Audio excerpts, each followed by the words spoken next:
Hello again, everyone. Welcome back to Baldur's Gate 2.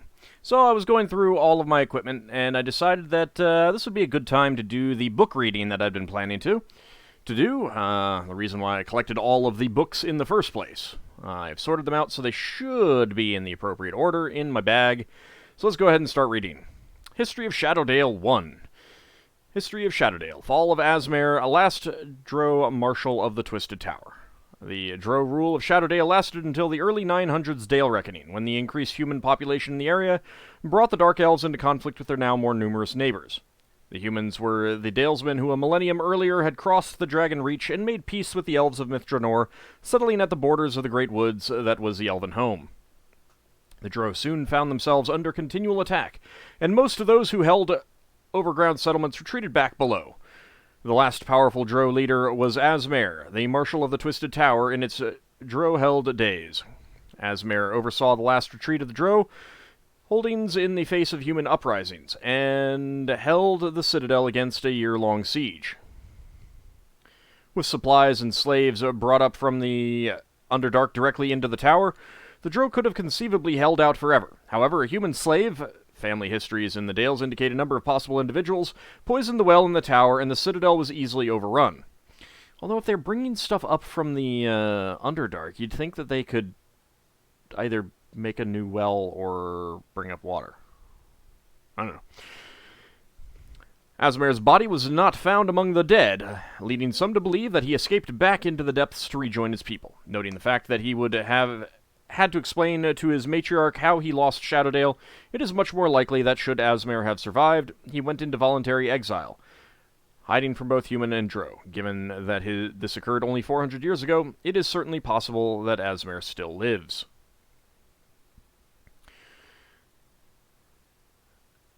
The matriarchy thing, I mean, this doesn't specify, but I guess the assumption is that they're Drow with a connection to Menzoberranzan.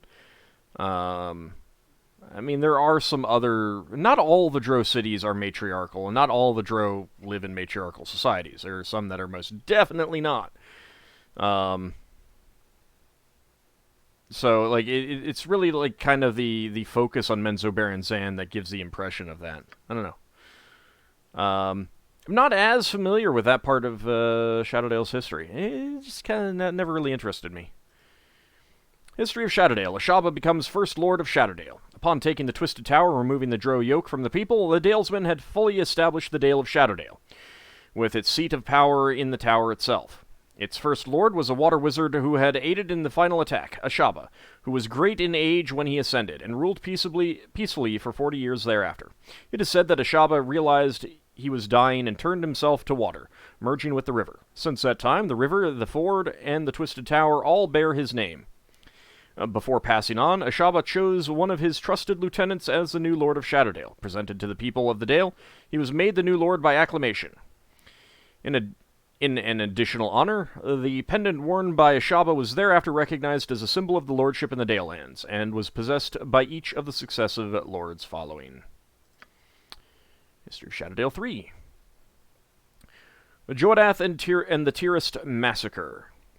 The past 100 years have been an example of the best and the worst of the Lords of Shadowdale. All have been non-native to the Dale lands, though all made the land their home. A century ago, the Lord of the Dales was one Joadath, a stiff-necked agnostic who denied the power of any god, good or evil, and used force to back up his beliefs. During this time, there was a great deal of religious persecution, including a massacre of Tirists on the Watcher's Knoll.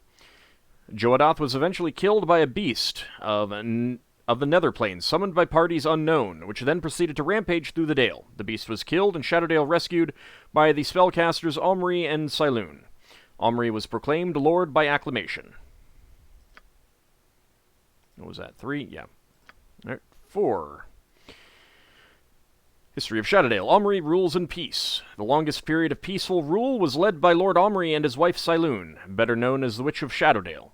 They ruled over the community for 40 years, a period of extended peace with their neighboring Dales, nations, and the Elven peoples. It was this very peace and power which made the Dale the target for attacks and sabotage by the Black Network, Zentarum. They sought and still seek to control the trade from the Moonsea to the Sword Coast. and desired to make Shadowdale a vassal state of Zental Keep. Lord Omri's rule ended tragically when he was assassinated by Zentish agent. And of course, Sylune being one of the Seven Sisters. One thing that I want to make a comment about, it's kind of it's a real big diversion, but the whole Zental Keep wants to control trade thing is one of the things that pops into my head. There's this constant refrain with Spelljammer about how Spelljammer would disrupt trade, because all you gotta do is get a ship and boom, you can, in very short order, get your goods from place to place, no problem. It's a problem only if you let it be a problem. If a dungeon master allows it to be a problem, if a dungeon master believes it to be a problem. If a dungeon master doesn't believe it to be a problem, then it's fine. In part because Dungeons & Dragons isn't a trade simulator. There is no documented information about how much you can buy things in one place and sell it for in another. Partly because that's just not fun for the vast majority of people in a from a role-playing point of view. Those who want to do that can certainly do that. No one is saying otherwise. But the thing is that the prices for various goods, like, no one sat down at any point. I'm pretty sure this still holds true in 5th edition. No one sat down and was like, all right, let's come up with a solid economic system for the worlds. These things need to be priced at this price point so that players can't make money off of it just by buying it here and going over there and selling it, blah, blah, all that kind of thing. Figuring out how much does a longsword actually cost? The prices in the book are primarily based on the fact that you roll up money at the start, and this is what they want you to be able to buy, with your starting cash. So, the game isn't designed for handling that kind of thing. But here's the big thing. I got on a tangent, but, let's get back onto the first tangent. The people who say that spelljamming would break everything because, they just get a spelljamming ship and boom, no problem, they're making buckets of cash. Zental Keep has a ton of wizards. Manchun, one of the most powerful wizards in the Forgotten Realms, could set up teleporters between Zental Keep and the Sword Coast. And boom, you don't need to deal with Anarok anymore. And they now dominate trade between the two regions. All he has to do is set up teleporters. But he hasn't done that. There is no information that he has done that. And obviously, if Zental Keep is still trying to, get trade routes through Anarok and stuff like that to cut the travel time, which is a big thing in a number of the books, obviously that's not done. You don't need to come up with a reason why that is the case. It just doesn't happen. Maybe it doesn't work, Dungeon Master can just say, yeah, it doesn't work. So it's like, it kind of bugs me, we have this thing that the people complain about something, Spelljammer, which came about in the beginning of 2nd edition Dungeons & Dragons, and ignore the elephant in the room if you're going to go down that route of just teleportation magic, which is from the beginning, almost, of Dungeons & Dragons. Certainly it's throughout all of AD&D. And yet no one complains about that. I have never seen anyone, a single person who has complained about Spelljammer breaking all the trade, blah, blah, blah, and that's why Spelljammer's bad, complain that magic in and of itself breaks all trade. And that's why magic is bad, or anything like that. And I have asked a few of them, and that gets them to shut up real quick. So it's just one of those little things of, like, when I hear people complain about it, I make the point that they've ignored a bigger problem that has been around longer that has just been ignored because it doesn't matter, The players aren't going to do it for the most part, and if they are, they're taking the fun out of the game. The fun is to go out and adventure, not, yeah, we're going to get stuff here, buy it here, and go take it there. That's it. That's how we're going to play the game entirely. So it that's been around longer. Anyway, that just the fact that Zental Keep is brought up here as one of those things, it just popped into my head, and I wanted to go off on that tangent. Anyway, that was History of Shadowdale 4. History of Shadowdale 5. Jordan the False Lord. Lord Omri was assassinated by Zentarum agents, who in turn were captured and killed by the warrior Jordan. Jordan, with the pendant of Ashaba in hand, the symbol of lordship of the Dales, proceeded to present himself as a new lord, and was so acclaimed by the people. It was unknown to the people that Jordan was an agent of the Zentarum, and the entire proceeding had actually been a ruse. Boy, maybe just holding this thing is not a best way to form a government. I don't know. Jordan abandoned the Twisted Tower, instead establishing himself in Castle Crag, east of Shadowdale. His court was soon overrun with agents of the Black Network. When the people eventually revolted, Zentalkeep sent peacekeeping forces to maintain Jordan's rule. Sylune, Lord Omri's widow, now aware of the deception, but a firm pacifist, did her best to keep the Dale healthy and intact during Jordan's evil rule. Alright, History of Shadowdale 6. Some of these are a lot shorter than I expected. History of Shadowdale. Kelvin kills Jordan. Lord Jordan's rule of Shadowdale ended when he encountered Kelvin Arunson, also called the Blackstaff.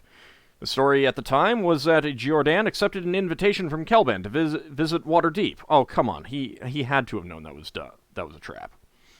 And there he took ill and died. In reality, Jordan ambushed Kelvin as the mage was leaving Shadowdale, and the Blackstaff killed him. Oh, okay. That's more understandable. In either case, Kelvin took hold of the pendant of Ashaba, the symbol of the Lordship of the Dales. Thank you for reminding us, everyone. Book, whatever. And returned to Waterdeep with it, promising to send a suitable candidate for Lordship of the Dales. To the Dales. Jordan had ruled for 5 years, and without his advocacy, Castle Crag was abandoned and the Zentalkeep troops routed.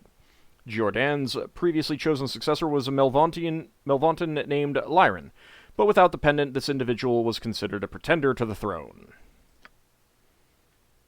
Which one was that? That was that one. 7. History of Shadowdale. Lords accepted by acclamation. This acclamation of the people has formed the base... I feel like I missed something. No? Alright. This acclamation of the people has formed the basis of the choosing of the Lord of Shadowdale since the routing of the evil Lord Jordan by Kelvin Blackstaff. Usually a predecessor will step down as opposed to dying in office, and his chosen successor will be approved by the populace at large. The system has had its drawbacks, as will be shown below, but in general it has served the independent, self-willed people of the Dale very well. Yes, independent, self-willed, so they don't actually choose their leaders. Their leaders choose their next leaders. They have avoided the genetic lottery of which good bureaucracies and bad kingships are made. A quote from the Venerable Elminster. The symbol of the lordship is a pendant of Ashaba, a device owned by the original wizard, and used to determine the rightful lord of the Dale. The time of no lords. During the period when Kelvin Blackstaff held the pendant of Ashaba, the symbol of the lordship in the Dales, I like how they remind us every single time. Sylune, widow of the murdered Lord Omri, was a de facto ruler of Shadowdale, though these years were known as the time of no lords. Well, I mean, she's a lady. Sylune and an adventuring company known as Main's Band were responsible for driving the Zentalkeep forces and keeping at bay the monsters in the area. The Twisted Tower, the traditional seat of leadership, remained uninhabited following its abandonment by the evil Lord Jordan, and neither Sylune nor the companions of Main's Band wished to assume the mantle of leader. With time, Main's Band passed on to other lands and adventures. History of Shadowdale 9.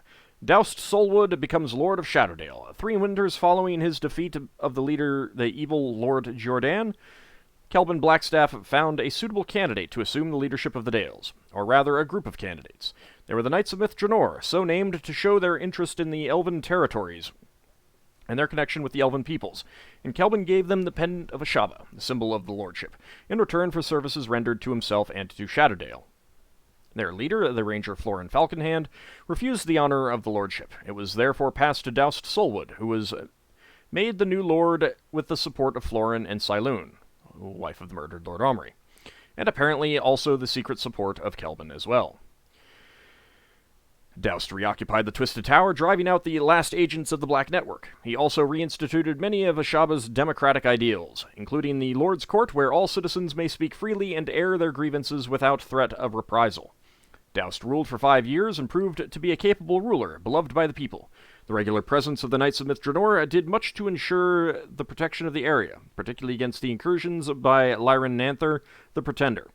Lyran was to have been Jordan's named replacement, but with the Zentarum routed, there was little validity to the claim. And Shadowdale 10. Elminster moves to Shadowdale. It is of note that during the time that Doust Solwood of the Knights of Mithranor assumed the role of Lord of Shadowdale, Elminster took up residence in the area. A semi-regular visitor up to that time, he took possession of a low abandoned tower at the foot of the Old Skull and declared himself to be officially in retirement. The nature of that retirement varies from active involvement in the local affairs to long-term vacations on other planes, or sometimes getting transported there by one tri-horned Soriel. The natives of the Dale have come to the understanding that they cannot always count on the powerful mage being in residence in times of need or danger, but when he is present in these circumstances, his aid is usually given. And 11. History of Shadowdale. Doust chooses Morngrim Amcathra to succeed him. Doust Solwood, recommended to the position by Kelvin Blackstaff, ruled Shadowdale as lord for 5 years. Seems like a millennium, he was often known to have reported, and the tedium of court life and the lure of adventure eventually caused him to retire his position and rejoin the Knights of Mithranor in regular adventuring. He handed the pendant of Ashaba, symbol of the lordship, on to one of the younger knights, a Waterdavian noble named Morngrim Amcathra. Morngrim had been dispatched by Kelvin from Waterdeep for other purposes, but Doust liked both the young man's straightforward honesty and his willingness to shoulder the burden of protecting the small community from myriad dangers. Time has proven this choice a wise one. And 12. Cheryl and Morngrim meet and marry. The implications of Kelvin Blackstaff Arunson choosing the last two lords of Shadowdale, Doust Solwood and Morngrim Amcathra, were not lost on the Dale's powerful neighbor to the south, Cormyr. An agent was sent northward to divine Morngrim's true intentions and to guarantee the Dale's continued good relation with the throne of the Purple Dragon. The agent was a rogue named Cheryl Rowanmantle, sent by Vengerdahast, though all paperwork on this matter has been curiously incinerated in Suzail, so all is hearsay and tale. Unsure if this is supposed to be written in-world or not. Cheryl discovered more than she intended and fell in love with the young Morngrim. The two married and became Lord and Lady of Shadowdale. Cheryl's loyalty is now to her husband and to the land they co-rule. This was probably not the intention of the Cormyrians. On the other hand, it's probably not a bad result either. 13. Morngrim's Rule. Since being recommended to the position by outgoing Lord Doust Solwood, Lord Morngrim Amcathra's rule of Shadowdale has been less peaceful than he had hoped. The first Battle of Shadowdale occurred in the Year of the Prince, 1357 DR, and involved Daleland forces routing those of Lyran the Pretender. Lyran has made repeated attempts to gain the lordship, as was intended by the former Zentish puppet, Lord Jordan. While significant, this battle pales when compared to the larger battle fought on the same site between Bane-led Zentalkeep forces and the Dales during the Time of Troubles, 1358 DR, 0 PR. When the Battle of Shadowdale is referred to without a number, it usually means the second battle. In addition, Morngrim has had to deal with a large number of skirmishes, incursions, a possible invasion from below, explosions, and other sundry disasters. I believe the possible invasion from below is the prepackaged adventure that came with the original box set, I think. It's been a while since I read that one, but I think there's an adventure there. Morngrim and Cheryl have one child, Scotty, who is now 9 winters old. By the customs of the area, he is not considered the heir apparent, and another suitable warrior or mage may take the reins of power of the small community. Most feel that Morngrim will hold the pendant until his son has reached his maturity, then abdicate in young Scotty's favor once he takes his grown name. If this happens, it will be the first occasion of the lordship of Shadowdale passing down through a family. I mean, there haven't been a whole lot of others who seem to have had kids while in office, so... Alright, so that's the history of Shadowdale. All 13 volumes. History of the North 1. The First Flowering. For millennia, gold elves dwelt in Illifarn, where Waterdeep now stands, and Irlan, along the river Shining. From their ornate forest cities, they traded with the emerging human nations like Netheril and Illusk, and repulsed the attacks of the goblin races. Meanwhile, dwarven clans united as the nation of Delzun, named for the dwarf who forged the Union. The nation, existing primarily underground, extended from the Ice Mountains to the Nether Mountains. Silvermoon Pass was its western border, and the Narrow Sea its eastern shore. I believe Narrow Sea is where Enarok is. Orcs came from north of the spine of the world, but were turned back in great slaughter by the elves. To this day, this is a homeland and stronghold for orcs and similar races. Alright, History of the North 2. The Crown Wars. Humans immigrated in bands from the Shining Sea and up to the Sword Coast. They became seafarers, striking out across the waves to the Moonshaes, Mintarn, Ruathim, and the Northern Islands. Elves engaged in an unceasing war against each other, with the humans and orcs taking over the resulting ruins. Perhaps the greatest calamity to befall the fair folk was the Dark Disaster, a killing magic that took the form of a dark burning cloud. It enshrouded the kingdom of Mieratar, and when it faded away some months later, not an elf lived, nor were trees left, only an open, blasted moor, the High Moor. All was not dark for the elves. Although in retreat, as barbarian humans and orc hordes grew in strength, their power rose in the elven court in Evereska, remaining a stronghold to this day. They conceived of cooperation between the dwarves, kindly humans, and other elves for mutual survival against orcs, marauding humans, and the tide of beasts, ogres, bugbears, trolls, goblins, gnolls, and other non-human creatures, led by the rising power of giants. Astonishingly, in at least 3 places, the Fallen Kingdoms and the cities of Silverymoon and Mithranor, they succeeded with shining grace. To the east, on the sandy shores of the calm and shining Narrow Sea, human fishing villages grew into small towns and joined together as the nation of Netheril. Sages believed the fishing towns were unified by a powerful human wizard who had discovered a book of great magic power that had survived from the days of thunder, a book that legend calls the Nether Scrolls. Under this nameless wizard and those who followed, Netheril rose in power and glory, becoming both the first human land in the north and the most powerful. Some say this discovery marked the birth of human wizardry, since before then mankind had only shamans and witch doctors. For over 3,000 years, Netheril dominated the north, but even its legendary wizards were unable to stop their final doom. Alright, History of the North 3. Recent history of the North. Well, that's a big time jump. In the waning summer months of 1367, an immense orc horde descended from the spine of the world, intent on winding its way south into the trade lands of the north. This force of orcs, led by King Grenere, surged its way south between the Moonwood and the Coldwood, stopping just outside the Citadel of Many Arrows. King Obold, orc ruler of the Citadel of Many Arrows, was terrified at the prospect of another orc horde, despite the fact that he knew they should be working together against the humans of the north and the spawn of Hellgate Keep. His tribal shamans, however, had been predicting a treacherous fall of the Citadel, and they'd told the king that he'd be disposed of by other orcs. Thus it was a dark day when King Grenere and his horde of 150,000 orcs appeared on the plains outside the Citadel of Many Arrows. King Obold announced to his followers that this horde had been sent to dislodge them from their home, and send them out to be scavengers among the plains.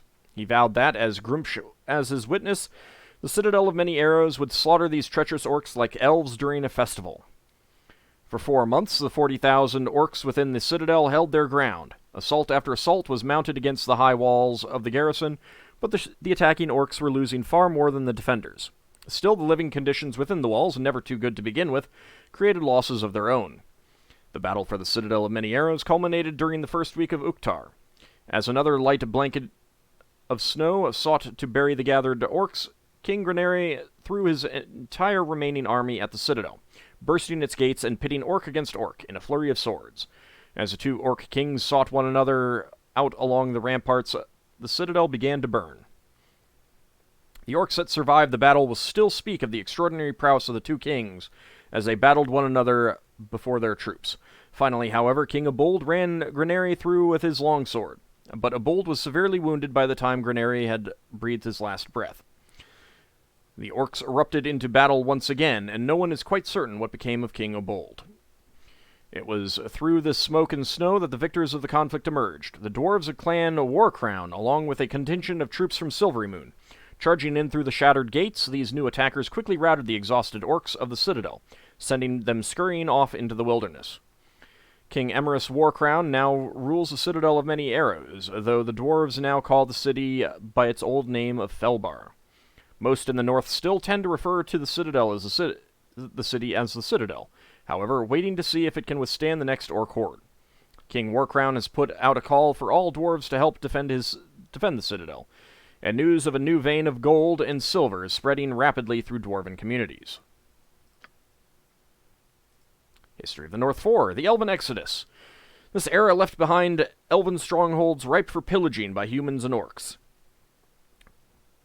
I feel like, again, we've jumped around in time. When the elves chose to leave the north and travel to Evermeet, their works quickly disappeared, leaving only places like the Old Road and a ruined port in the High Forest to mark Irland's passing. And yet it was not only the elves who would disappear from their long-held homes. The human nation of Netheril also stood on the brink of history. Doom for Netheril came in the form of a desert, devouring the narrow sea and spreading to fill its banks with dry dust and blowing sand. Legend states that when the great wizards of Netheril realized their land was lost, they abandoned it for their countrymen, fleeing to all corners of the world and taking the secrets of wizardry with them. More likely, this was a slow migration that began 3,000 years ago and reached its conclusion 1,500 years later. Whatever the truth, the wizards no longer dwelled in Netheril. To the north, the once majestic dwarven stronghold of Delzoun fell upon hard days. Then the orcs struck. Orcs have always been foes in the north, surging out of their holes every few tens of generations when their normal haunts can no longer support their burgeoning numbers. This time they charged out of their caverns in the spine of the world, poured out of abandoned mines in the Grey Peaks, screamed out of lost dwarf holds in the Ice Mountains, raged forth from crypt complexes in the Nether Mountains, and stormed upward from the bowels of the High Moon Mountains. Never before or since has there been such an outpouring of orcs. Delzoun crumbled before this onslaught and was driven in on itself. Netheril, without its wizards, was wiped from the face of history. The Irland elves alone withstood the onslaught, and with the aid of the treants of Turlang and other unnamed allies, were able to stave off the final days of their land for yet a few centuries more. In the east, Ireland built the fortress of Askelhorn and turned it over to the refugees of Netheril, as Netherese followers built the town of Kars in the High Forest. The fleeing Netherese founded Lork and Loudwater. Others wandered the mountains, hills, and moors north and west of the High Forest, becoming ancestors of the Uthgart and the founders of Silverymoon, Everlund, and Sundabar. No mention of, the fall of Karsus, huh? I'm wondering if they're getting most of the stuff from the first edition box set. I mean, obviously not all of it, but... History of the North, the spread of humankind. The adaptable humans made use of magic they could seize or learn from the proud peoples to defeat all enemies, breaking, for a time, the power of giants and orcs. Waterdeep was founded. The last of the pure-blood elves died out, a result of continued marriages with humans. In the far west, men also dwelled, wise, clever primitives called the Ice Hunters. They lived simple lives on the coast since time beyond reckoning, countless generations before Netheril's first founders set foot on the narrow sea's western shore. Yet this peaceful folk fell prey to another invasion from the south, crude longships that carried a tall, fair-haired, warlike race who displaced the Ice Hunters from their ancestral lands. This race, known as the Northmen, spread farms and villages along the coast from the banks of the winding water to the gorges of the Mirar. Northmen warriors drove the simple Ice Hunters farther and farther north, forced the Goblinkin back into their mountain haunts, and instigated the last council of Illafarn. Within 500 years of the Northmen's arrival, Illafarn was no more. Its residents had migrated to Evermeet. From the coast, Northmen sailed westward, claiming and establishing colonies on the major western islands of Ruathim and Gunderlin, eventually spreading to all the islands of the Northern Sea. Others migrated northward, past the spine of the world, and became the truly savage barbarians of Icewind Dale. In the centuries that followed, Askelhorn became Hellgate Keep when it fell into the hands of fiends, and Ireland collapsed under the attack of a new orc horde. The elves fled southeast, joining with Northmen, Netherese descendants, and dwarves to form what would later be known as the Fallen Kingdom. This realm was short-lived and collapsed under the next Orcish invasion, though in dying it dealt the goblin races a blow from which they have yet to recover. History of the North 6. The Might of Men. Along the coast, in what was once the elven community of Illafarn, humanity was once again rising in power. Merchants from the south, tribesmen from the north, and seafarers from the western islands had created a village around a trading post on a deep-water harbor, first known as Nimor's Hold, after the Uthgard chieftain whose tribe seized and fortified the ramshackle village. Nimor and his successors, known as the Warlords, led the men of Waterdeep, as it had become known to ship captains, in a slowly losing battle against the trolls. In a final climactic battle, the trolls breached the aging palisade, and all seemed lost, until the magic of Agaron of Silvery Moon turned luck against the trolls, destroying and scattering them.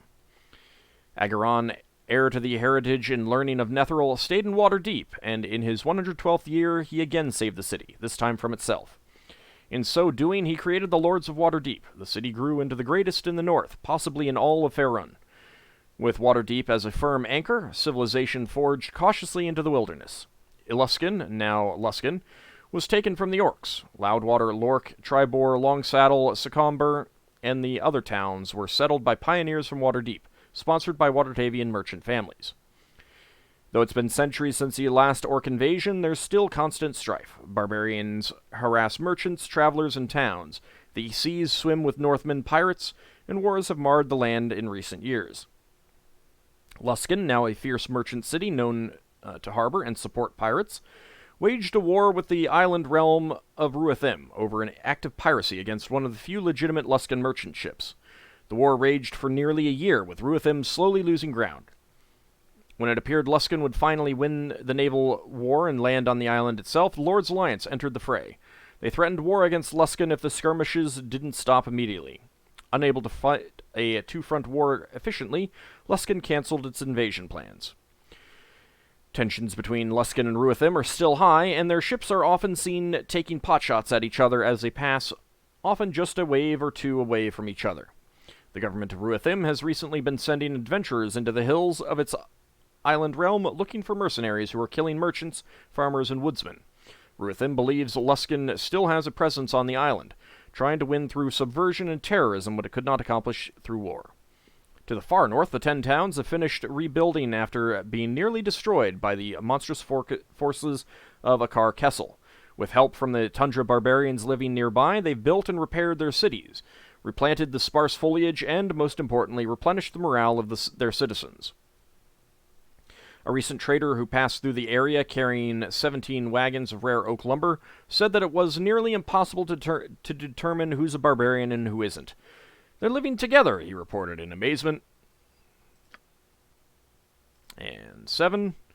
History of the North, 1368, Year of the Banner. As the dwarves settled in for the winter in their reclaimed city of Felbar, a group of Zentarum-sponsored adventurers broke into Great Worm Cavern, slaying Elrim the Wise, shaman leader of the Great Worm tribe. As the tribe's warriors descended into the ranks of the evil adventurers, teleportation magic spirited at least 3 of those responsible, as well as a vast amount of treasure stolen from Elrim, to safety. According to Themrin, the tribe's present shaman, Elrim promised to watch over the tribe in spirit now that my mortal form is destroyed. Despite the reassuring words of Elrim, the tribe suffered through an oppressive winter that included both heavy snow, scarce game, and low morale. Trusted visitors to the barbarian encampment report that Themrin and Gweshin, Iron Hand Talistars, are wearing some form of armor made from the scales of Elrim. This use of their former shaman's body as protection was supposedly ordained through a dream vision. The armor appears as little more than supple leather armor, but seems to deflect blows and protect as well as full plate armor. Nesmi reported a drastic rise in the number of troll attacks in the Evermoors, and various sources confirm that something is driving the trolls out of the moors. Whatever is behind the trolls' exodus is destined to remain a mystery for the remainder of the year, as adventuring parties expend themselves against the never-ending supply of trolls that are fleeing the bog. In the surprising move of the year, the Blue Bear tribe, led by the shaman chieftain Tanta Hagara, marched on the fiend-ridden fortress of Hellgate Keep. While a brief struggle for political control of the city was reported by various sources, Tanta Hagara emerged as the new ruler of the city. And History of the North 8. 1369, Year of the Gauntlet. The tumultuous climate of Hellgate Keep continued to provide adventuring activity. A group of harpers infiltrated the city using cloaking magics, and revealed that Tanta Hagara was actually an Anis. This revelation did nothing to hamper the Blue Bears' respect for their powerful chieftain, however, and the city responded to the unmasking by attacking caravans en route to Sundabar. In addition, a few expeditionary forces of Tanari were sent to harass the Citadel of the Mists, Sundabar, and Silvery Moon. Tanta Hagara informed her quote, loyal troops that gates existed in these cities that could allow other Tanari to join us in the glorious battles to come as we take control of all of the north. Illustrial cast powerful magical spells in the defense of Silvery Moon against the raiding Tanari, and the city itself suffered no damage from their attacks. The Mistmaster of the Citadel of the Mists likewise aided in the defense of his citadel, though reports still rage about the assistance of the Treants of the High Forest. Sundabar suffered from the Hellgate Keep's attack, as the fiends broke through the walls and raised havoc along the city streets. While adventurers battled the fiends, Helm Dwarfriend led a large contingent of the city guard to drive the remainder from Sundabar. Still, the fiends from Hellgate Keep left the city with the satisfaction of knowing that it was burning in their wake. Within 2 days, however, the fires were extinguished, and Sundabar has since rebuilt from the attack. By mid-Elysius, rumors that Turlang, the powerful treant who resides in the northern High Forest, was actively defending the woodlands near the Citadel of the Mists, reached the ears of Tanta Hagara, the hag ruler of Hellgate Keep. News that Turlang was aiding the Mistmaster did not escape her notice, and the belief that the Citadel of the Mists was holding an extraplanar artifact only added to the hag's interest. Tanta assembled a large force consisting of more than 100 Tanari and other fiends, as well as 500 members of the Blue Bear tribe, to raise the Citadel of the Mists. But as the evil forces marched their way into the High Forest, the Mistmaster put his own plan into motion. 2 Harper agents, a bard named Krishana Fireglen, and a priest of Mistra known as Spell Viper, infiltrated Hellgate Keep disguised as members of the Blue Bear tribe. Each carried with them part of an extraplanar artifact called the Gatekeeper's Crystal. The Gatekeeper's Crystal is an artifact shaped like a 3-pointed star that is made of onyx and an unknown metal that entwines itself through the gem. Each point of the star is a separate piece that can be combined together to create the artifact, or separated to form 3 powerful magic items. While the crystal can be used in different manners, it was primarily created to bring down wards, including the Mythols and other powerful protections. According to legend, it was created by a powerful lich who used it to render clerics powerless, stripping them of their ability to turn undead and nullifying necromantic magics within a 50-mile radius. The Mistmaster had a different use for the Gatekeeper's Crystal, but he needed volunteers to aid him in placing 2 shards of the crystal at precise locations within the warded city of Hellgate Keep. In particular, he needed 2 people who would be willing to trade their lives to exterminate the fiends of Hellgate Keep forever. Spell Viper and Krishana agreed to the suicide mission. Holding the pieces of the crystal, the 2 Harpers waited for the Mistmaster to activate the magic with his 3rd piece, initiating the magic that would tear Hellgate Keep asunder. When a blazing beam of purple energy illuminated the skies over the keep, no one within the fiend's stronghold had time to wonder what was happening. The power of the Gatekeeper's Crystal forced the wards to cascade upon the city, causing an implosion that shook the ground for more than 100 miles. As quickly as the wards surrounding Hellgate Keep collapsed, the crystal released the magical energy into an explosion that leveled every building in the city, leaving nothing but fist-sized chunks of rock where Hellgate Keep once stood. Not a living creature stirred in the remains. All was silent and lifeless. I don't think that's quite accurate, since it basically made a triangular blast form in it. The force of Tanari from Hellgate Keep was unsure what had happened, but it had felt the tremor when the Gatekeeper's Crystal had been activated. They were fighting for their own lives, however, as the Treants, Korrid, Centaurs, Satyrs, Dryads, and other creatures of the High Forest, including defenders of the Citadel of the Mists, battered them into the moist earth. One of the North's most notable rulers fell in the battle, however, but he took at least 6 Tanari with him to his grave. Forel Blackhammer, the Lord Protector of Tribor, fell alongside his troops near the conclusion of the conflict. Within weeks after the final battle with Hellgate Keep, Treants blocked passage farther north at the joining of the Heartblood and the Delimbir rivers. While the treants care little for hunters and adventurers passing through the area, all caravans seeking passage north to Sundabar have been repulsed, and this is not a matter that the treants wish to negotiate. In another mishap blamed on Turlang, Turnstone Pass was blocked by a tremendous avalanche. This final calamity sealed the upvale from any major force of men. Travel into the area formerly occupied by Hellgate Keep is now limited to adventurers and other brave travelers. The Mistmaster has been questioned repeatedly by some of the most powerful wizards in the realm, including Elminster of Shadowdale and Kelvin Arunson, about the current location of the Gatekeeper's crystal. Most sources claim that the pieces of the crystal have been scattered amongst the plains again, but no one is certain. Near Nesme, the source of the trolls' exodus is revealed. Fog and cloud giants have taken up residence in the moor, driving the trolls from the giants' new homeland. While it's unknown how many giants have taken up residence in the High Moor, estimates range up to several hundred. A thick mist continually hangs in the air of the Evermoors now, even more persistent and thick than the mist before the giants' arrival. Many believe that these new mists are the work of the cloud giants, but none can be certain. Illustrial of Silvery Moon sent a detachment of guards to investigate the eastern borders of the moor, and the guards returned with news that a gathering of around 20 fog giants who were of good nature and quite friendly had taken up residence in a formerly troll-infested area. Guards from neighboring Nesme were not so fortunate, however, running into a clan of violent boulder-hurling fog and cloud giants who nearly decimated their unit. In addition, a group of adventurers crawled into Nesme with terrible burns, reporting that they had run into a black dragon at a fog giant encampment. Overall, it appears that both good and evil giants now call the moor their home. This is more like current events than History of the North.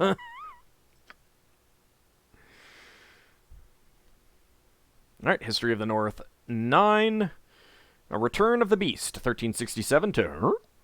Sages, philosophers, historians, and priests alike feel an ill boding in the chill air. They predict a slow change over the next decade, but within the lifetime of men, born on the first day of this age. They believe that the beasts that once ruled the land plan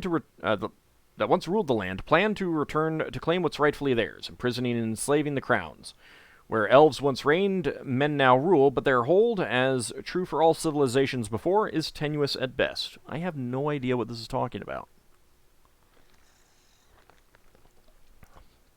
This is not exactly history. And History of the North 10. Some of these are super short, and some of them are incredibly long. History of the North, 1370, Year of the Tankard. Even before the spring has graced the savage north, reports of treants massing in the high forest have reached all of the northern cities. It seems that all of the creatures of the forest have mobilized to restore the high forest after the fall of Hellgate Keep. Something must still reside below the ruins of Hellgate Keep, however, for the Company of the Jaded Heart never emerged from the depths below the city. The treants have since blocked entrance to the ruins, sealing whatever evil still lurks within far below the sight of man. But there is other activity in the north as well. Luskan still flirts with war, tempting neighboring cities and yet staying just below the wrath of Waterdeep. The barbarians still brew in the north, quick to take offense at innocent incursions into their sacred holdings. Rumors of Zentarum agents scouring the fallen lands for powerful magic from long-lost Netheril continue to circulate, and adventurers still abound in the savage frontier. Alright, History of the Drow 1. The Descent. We know very little of the Illithiri, or Elves of the South, before this crucial event. Even then, they were known as dark elves for the hue of their skins. They dwelt in the jungles and hot forests of the south. A proud, warlike, culturally advanced, some sages of other elven peoples say decadent, folk, the Illithiri attacked all neighbors, including other elven tribes. Their cruel raids and depredations, ordered by warlike nobility and the clergy of their two cruel deities, Gonadar and Lolth, forced elves, humans, dwarves, and others to ally against them. Defeated in a series of titanic magical battles, the Dark Elves fled into the underground warrens they had earlier discovered. This event, known as the Descent, marked the end of the Drow as a surface-dwelling race. And History of the Drow 2. The Dark Wars. The warlike Drow nature did not change when they escaped their surface foes during the Descent. In fact, they immediately launched a series of wars to establish territories in the Underdark.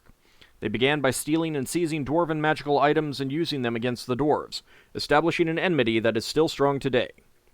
The Drow then fought among themselves, noble against noble, priest against priestess, for rule of their new realm.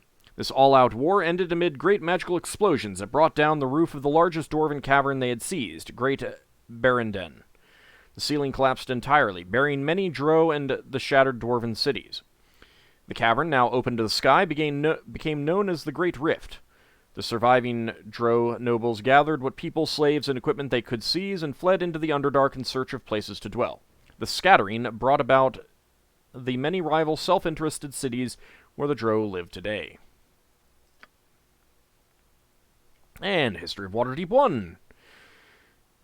Waterdeep was used as a trading site for trade activities between northern tribesmen and southern merchants more than 2 millennia ago. By 1,000 years ago, permanent farms had sprung up in the area. The first mention of a Waterdeep, not as a city but as a collection of warlords, occurs only 400 years ago. The city was truly established as a going concern by 1032 DR, the year Ergeron became the first Lord of Waterdeep, and the date for which the North Reckoning is counted. The city grew spectacularly, with such that by 1248 DR, both the City of the Dead and the Guards had been developed. The Guildmasters seized control soon afterwards, ushering in a period of unrest and bitter conflict known as the Guild Wars. The Guild Wars ended only when the two surviving Guildmasters brought in their own period of misrule. It was only in 1273 that the present system of government, or lack thereof, was instituted. This was the year that the Magisters were established and the secret lords of Waterdeep were firmly established. Since that time, the city has continued to grow and prosper. Humankind and other races come from all over the realms to earn hard coin in the City of Splendors. Over the years, these successful merchants have set up guilds and themselves become nobility, supporting the secretive lords of Waterdeep who police the city fairly, yet with a tight hand, by means of the superb city guard. Soldiers, city watch, police, and over 20 black-robed magistrates. As a result, Waterdeep is a place tolerant of different races, religions, and lifestyles. This in turn has encouraged commerce, and Waterdeep has grown into a huge, eclectic city. History of Waterdeep 2. Age 0. Tuabamuts and Pioneers. Few now know the true history of this great city, which had its beginnings over 1,000 years ago when the North was truly what Southerners still sneeringly call it, the Savage North. In those days, most of the North was covered with vast, tall forests of ancient green, and inhabited by dwarves and goblinkin in the most northern mountains and foothills, and elves in widely scattered forest enclaves everywhere else. A few primitive human tribes lived along the Sword Coast, fishing, hunting, and gathering in spring and fall to trade their furs with vessels sailing in from the south, for merchants' jewelry, metal tools, and the occasionally available weapons or two. In the spring, these vessels came primarily to cut and take huge trees for shipbuilding, trees being no longer available in such large sizes farther south. In the fall, the vessels came in to cut timber for their own repairs, or to take on a cargo of wood if the misfortunes of trading had left their holds low or empty. Most of these trade moots were at a certain place where there was a great natural deep-water harbor, protected from the sea by a rocky spur of land, an arm of an isolated coastal crag, or a rocky island beyond it. History of Waterdeep 3. Age 1. The Rise of the Warlords. Over the years, the forest was cut back further and further from the shore, and the tribes began to stay most of the year there, farming the cleared land. The wiser among them claimed and controlled some of the timber in order to trade for more weaponry and tools. Such claims angered many who found the squatters rich from frequent trade, and brought attacks from land and sea, the more warlike tribes slaughtering the more sedentary settlers. Noted among these tribes was that led by Nimue, a chieftain who ordered his people to seize the farms, crude wooden docks, trading sheds, and storage barns built up around the bay. They settled there themselves and erected a log palisade within an earthen embankment to protect the holdings. After several abortive pirate and tribal raids, Nimue's people thrived in their new home, a fledgling town referred to as the Town of Waterdeep. Farther north, orc tribes had outgrown their mountain strongholds. Attempts to expand underground met with fierce dwarven resistance, although many small gnomish colonies were overwhelmed and wiped out. And the orcs spread out to the surface of the land, coming south and down out of the mountains, hurling their seemingly endless numbers against all who stood in their path. Here and there, elven enclaves held out, but the push southward displaced many other northern inhabitants, including the everlasting ones, trolls, who came down into the newly cleared lands northeast of Nimor's hold, those lands now known as the Troll Moors. Nimor died of old age during this time of increasing danger. Younger warlords led the men of Waterdeep, for so the ship captains called the harbor, in battles against the trolls. There were many bloody struggles between men and trolls for a decade, until the magic of a northern youth named Agaron turned the fortunes of war against the trolls, and the everlasting ones were destroyed or scattered. Agaron rose slowly in skill and power with the passage of years until he became a great mage. He discovered a supply of potions of longevity, or learned the art of making such, for he lived on, still physically a man in his prime, for a decade upon decade. Fearing further attacks, the men of Waterdeep raised a small keep on the slopes of Mount Waterdeep above their farms, where fire arrows from on high could defend against attacking trolls. Many outlying tribes who had come to the settlement for safety from the trolls stayed, and expanded the walls with new farms several times. Warlords ruled the free city of Waterdeep, holding it independent and increasingly wealthy as years passed. Right, History of Waterdeep 4. Age 3, the bloody reign of the Guildmasters. There was great turmoil in the city as the Guildmasters argued amongst themselves as to who should govern the city, and more than one merchant of power was found murdered. Groups of liveried bodyguards appeared openly armed in the streets, accompanying their masters, and 2 very troubled months passed as they bickered and parleyed, and occasionally dueled in the streets. At last they decided that all masters should rule Waterdeep together in a council. The lesser nobles and many townsfolk protested, saying that the lords ruled by right and by the people's consent. The guildmasters, however, said that the lords had not been seen since Agaron's death, and that they must have been golems or zombies, controlled by Agaron to conceal his lone rule, and indeed the lords were silent and unseen, and continued to be so. In truth, the lords were real men and women whose identities had been compromised over the years by certain curious guildmasters who had ordered them slain by their own close-mouthed loyal servants, following Agaron's death. The only lords still surviving, those who had remained secret, were Baron, a woodworker, and Shalom, an apprentice wizard. These surviving lords kept very quiet and waited. The guildmasters thought all the living lords of the city had been eliminated and took firm rule over Waterdeep. The guildmasters ruled Waterdeep for only 6 years, ere their self-interested squabbling led to a bloodshed. Open quarrels and a few murders quickly erupted into a brief but vicious series of street fights and midnight attacks. This strife, sometimes termed the Guild Wars by sages, although it was never as long drawn out or so formal as to be called a war, when it was taking place, left all but 2 guildmasters dead, most of the city's best mines stilled, and much of the city's gold wasted or plundered with the guilds in disarray. The surviving guildmasters were Lorar Gildeg of the Shipwrights and Elim Zoar of the Gemcutters.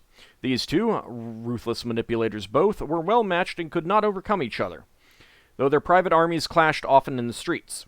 At length they sickened of bloodshed after many from both families were dead in the gutters, and agreed to rule together. 2 thrones were set up in Castle Waterdeep, and from then the 2 argued bitterly over this, and from then the 2 argued bitterly over this and that, and the city was a place of tension and fear. All matters, including the recognition of new guildmasters to rule the headless guilds, had to come before the 2 Lords Magister, as Lorar and Elim were called. Few matters were settled. History of Waterdeep 5. Age 2. The Lord's rule begins. In his 112th winter... Are these, out of order?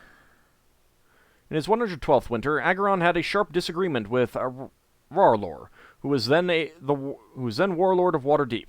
Rarlor wanted to... Yeah, hold on a second. I need to check this.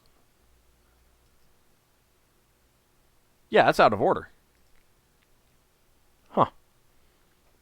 Well, whatever. Rorlar wanted to use Waterdeep's acquired wealth and strength of arms to create a northern empire, with Waterdeep its capital, and Rarlor its ruler, and gathered armies for this purpose.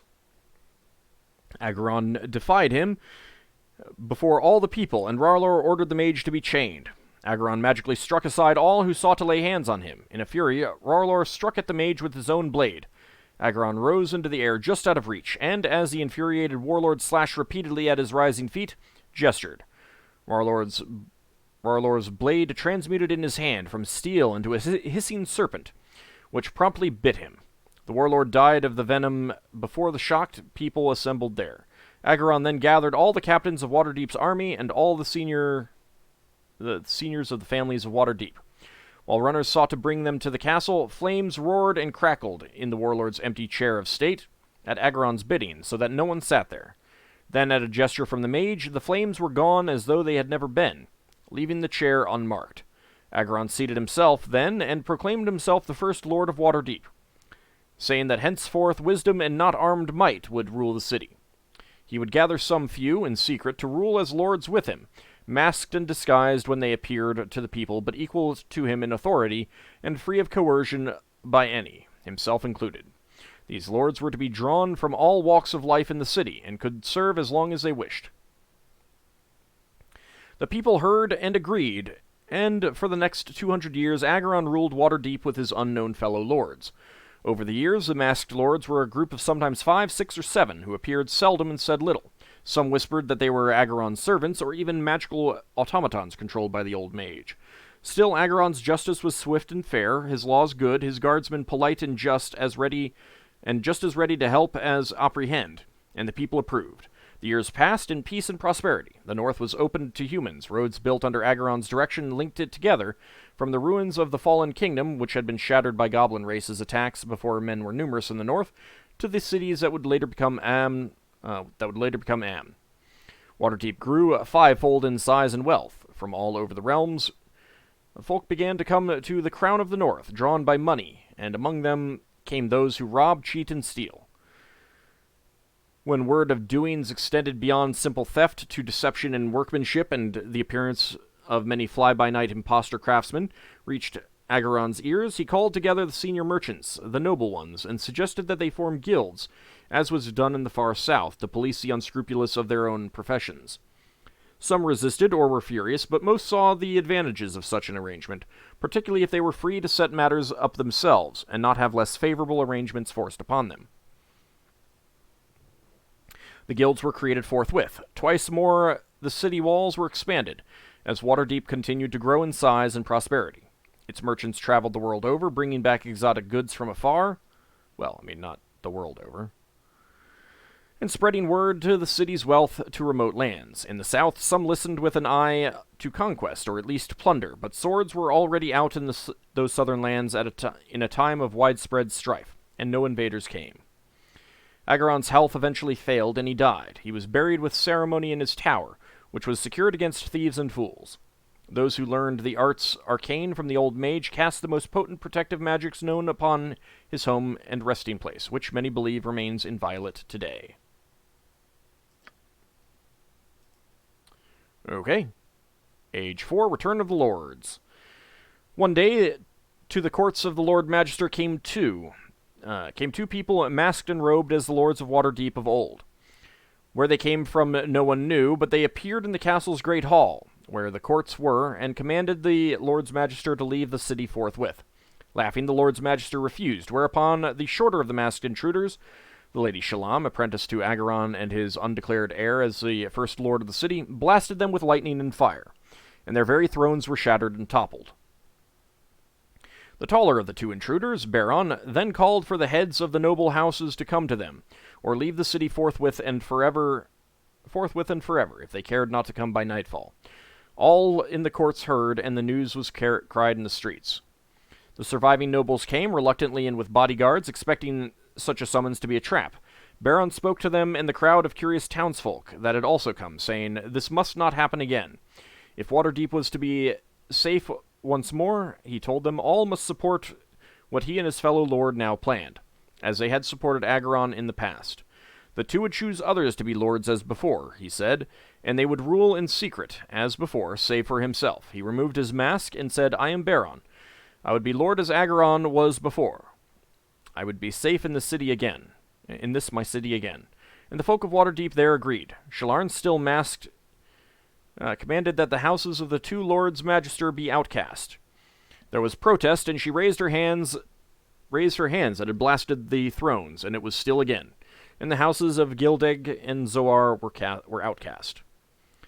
Peace returned to the city and Waterhavians to their labors. To inhibit discovery of who the lords were, Baron selected certain men of character, whom he knew well, and appointed them magisters, black robes as they were soon called, for their robes of office, under the lords, to judge and apply the laws of Waterdeep in daily affairs. These magisters he paid well to raise them from temptation, and gave lodgings to those who feared for safety to dwell among the people.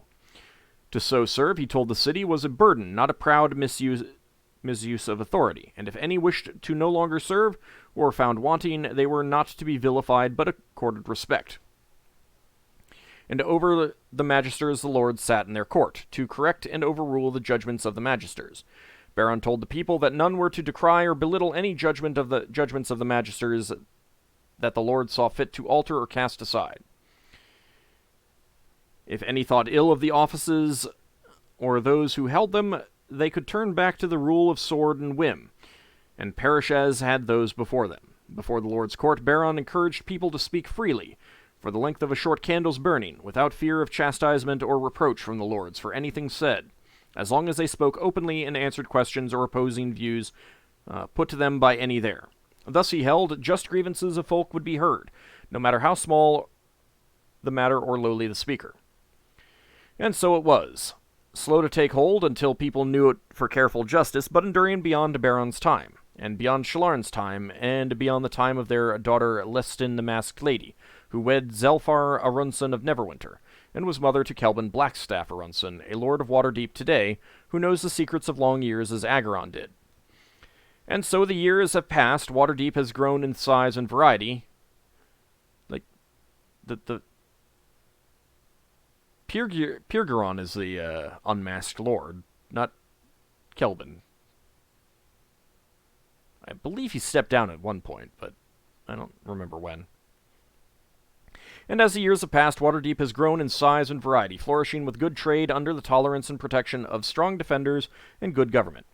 The years passed not without troubles, varying from the Gods' War, when Waterdeep played host to gods dying and ascending, to such occurrences as a green dragon assailing the Field of Triumph, part of a ploy by the Knights of the Shield to overthrow the Lord's rule, but the city and her peoples survived and prevailed against all strife. The Lord's Alliance provides continued safety for all the settlements in the northern Sword Coast and those inland, with Waterdeep as the heart of the Alliance. Though it can be matched in size or commerce, there is no city the realms over that compares to the sheer variety of life and experiences found in fair Waterdeep, Crown of the North.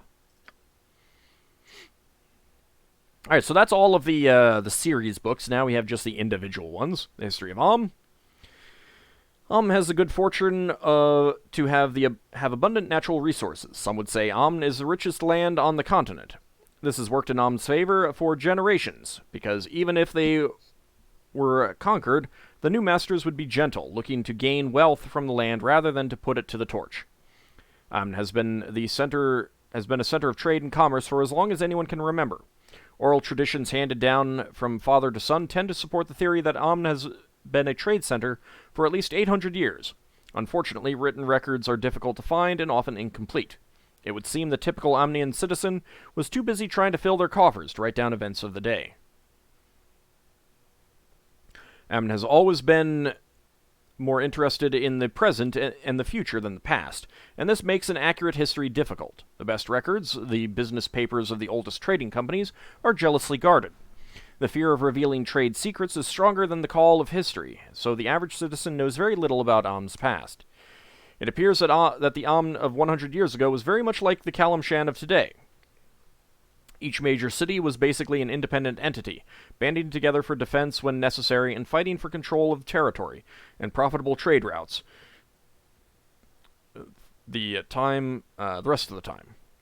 A particularly brutal trade war began 24 years ago, with each city exacting prohibitive tariffs on goods imported from the others.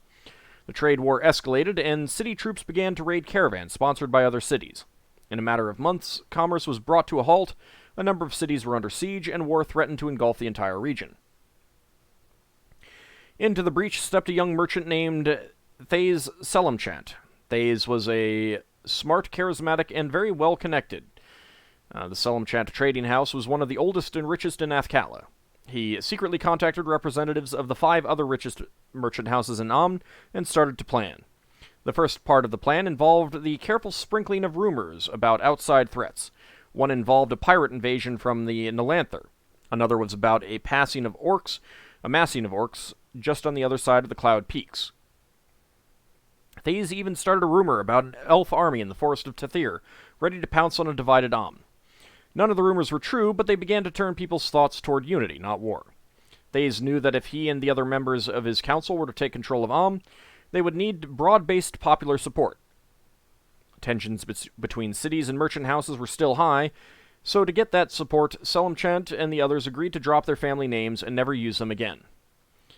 When news of a council of 6 spread throughout the land, many people accepted their rule. A group that would unite Amn under one rule, governing for the benefit of all instead of one city or trading company over another, was indeed a welcome change.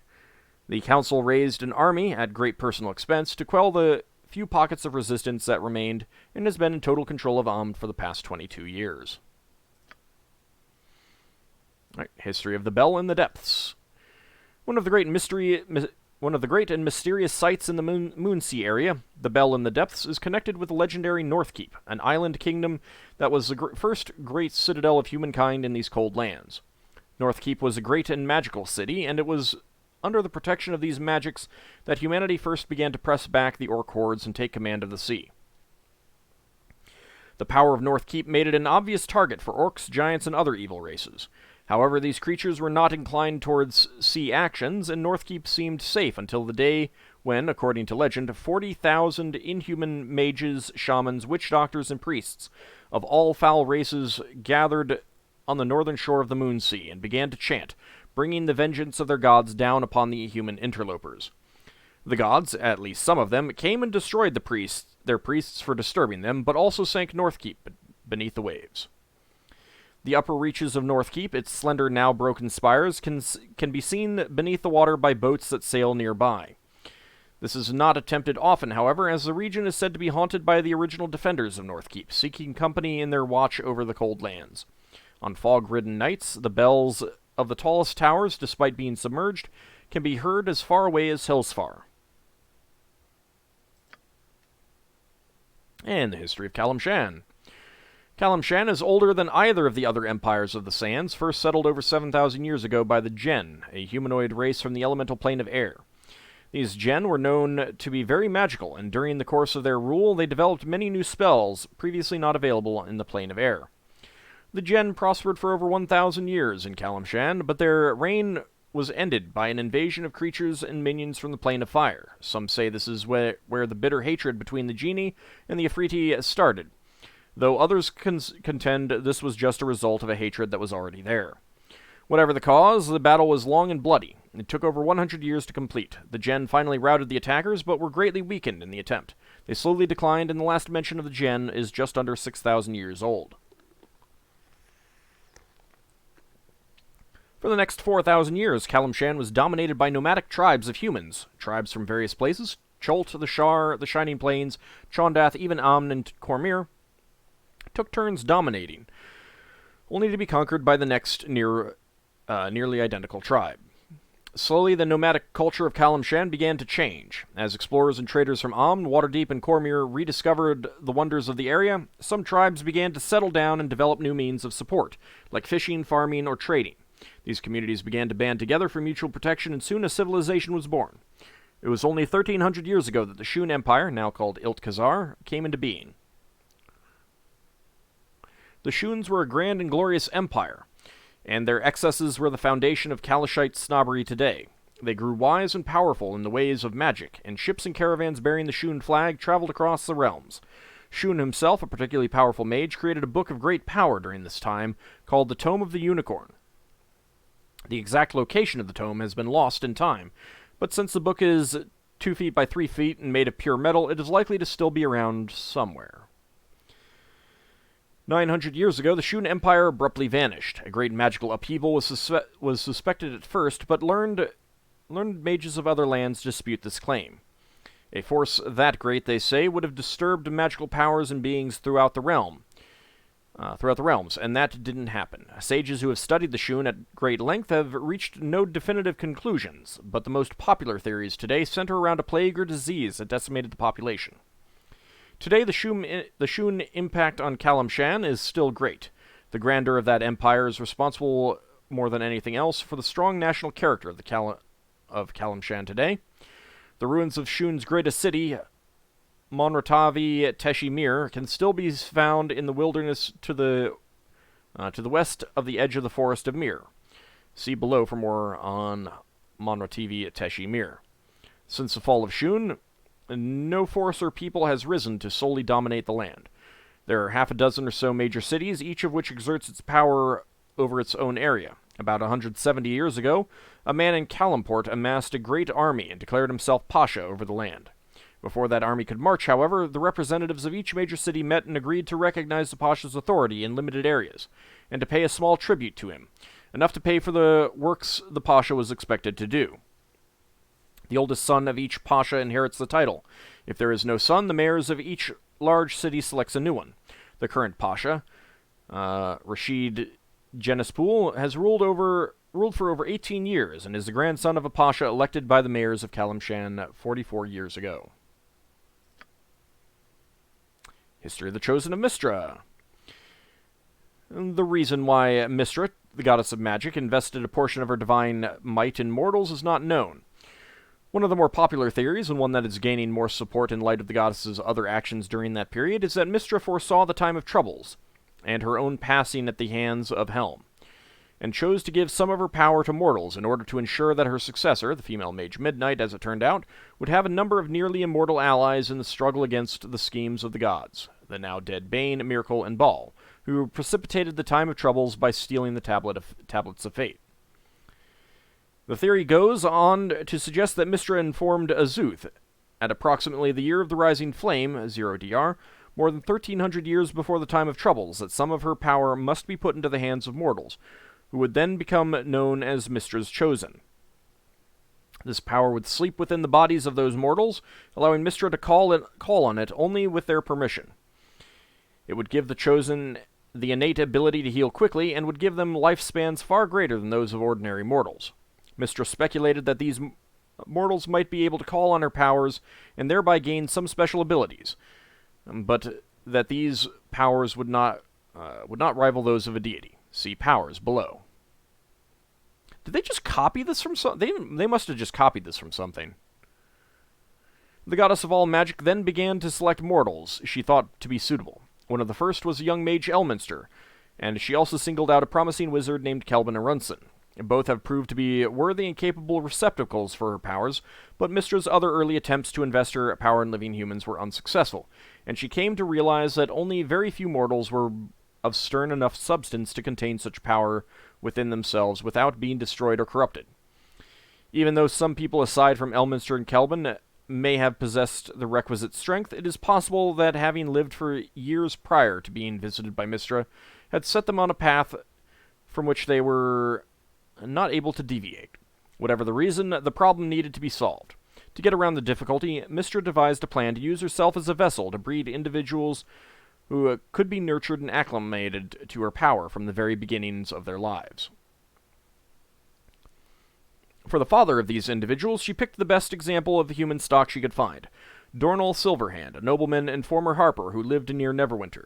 Mystra then possessed the body of Elue Shondar, a half-elven sorceress whom Dornall was already attracted to.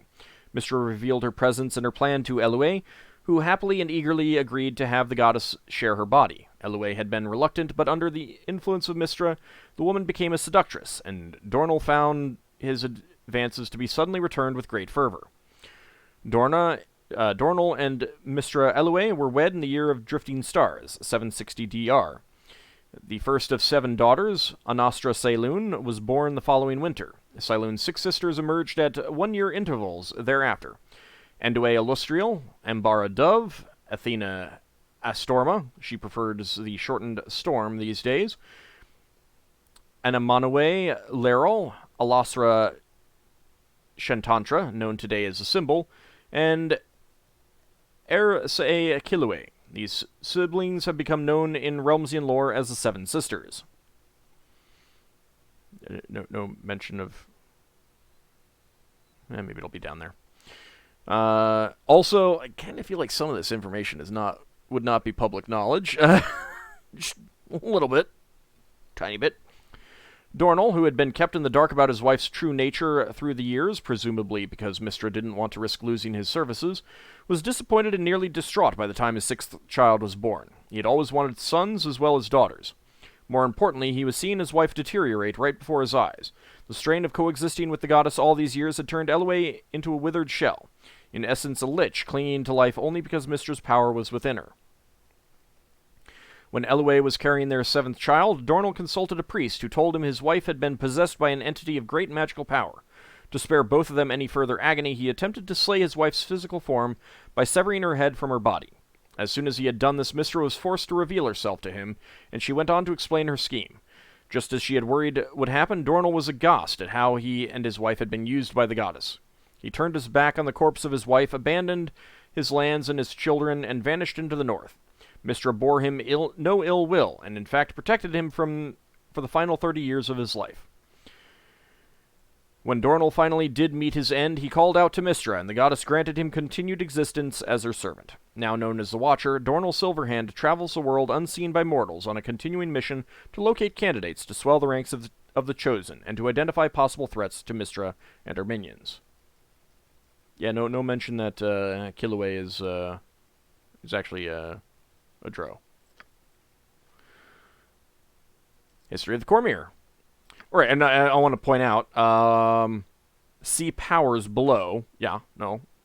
It's not there. Also, Callum Shan. Where is it? Yeah. See below for more on Monrotavi Teshimir. Yeah, they just copied this from something. Probably the, I mean, it might have been the second edition revised box set, which did duplicate a lot of the text from the first edition one. History of Cormyr. Cormyr dates its years from the founding of House Obarskir 1,342 years ago, the first of the noble houses and the line of its kings.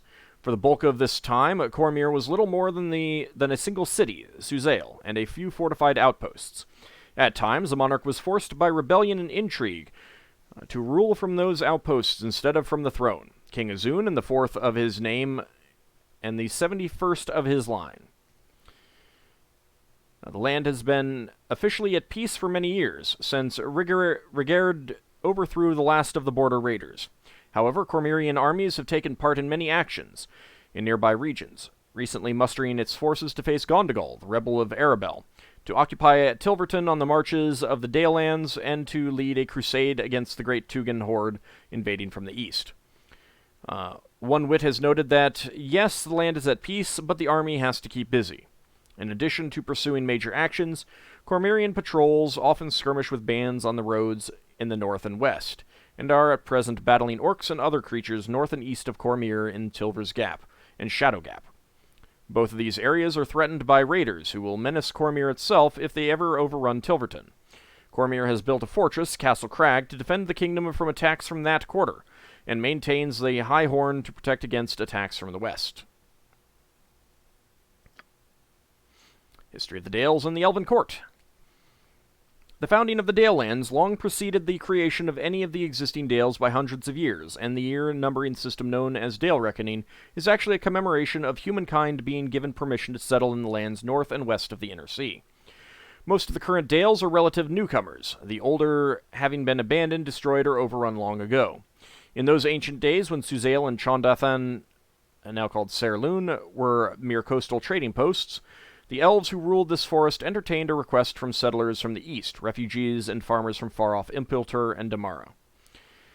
This request was to farm and settle the borders of the great forest, Cormanthor, in particular the rich delves and dales along the rivers Arkan and Ashaba. These newcomers did not wish to lumber or clear the inhabited forest, but only to settle on the rich territories on its edges, and unlike some other settlers, early Assembia comes to mind, were willing to ask permission. The lords of the Elven Court granted that request in return for aid from these new Dalelanders against outside aggression, both monstrous, orcs and goblins from the lands of Thar, and human, the rising powers in Cormyr and Sembia. In commemoration of this pact, humans and elves raised the standing stone that is now seen where the Moonsea Ride reaches Rothavir's Road, the road from Esembra to Hillsfar. It is from the date of the raising of this stone that Dale reckoning is counted.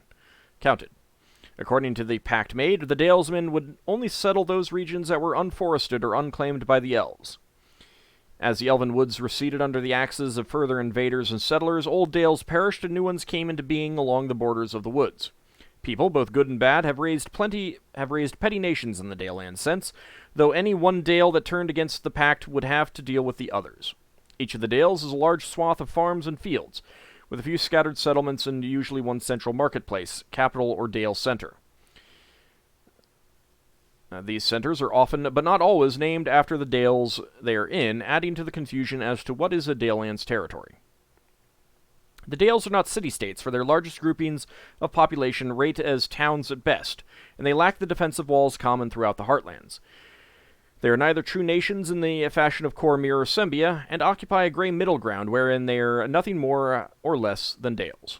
Each dale has slightly different laws, customs, and military organizations. Many rely on the work of charismatic heroes and adventuring companies for aid in times of trouble, and a large number of these individuals use the region as a base.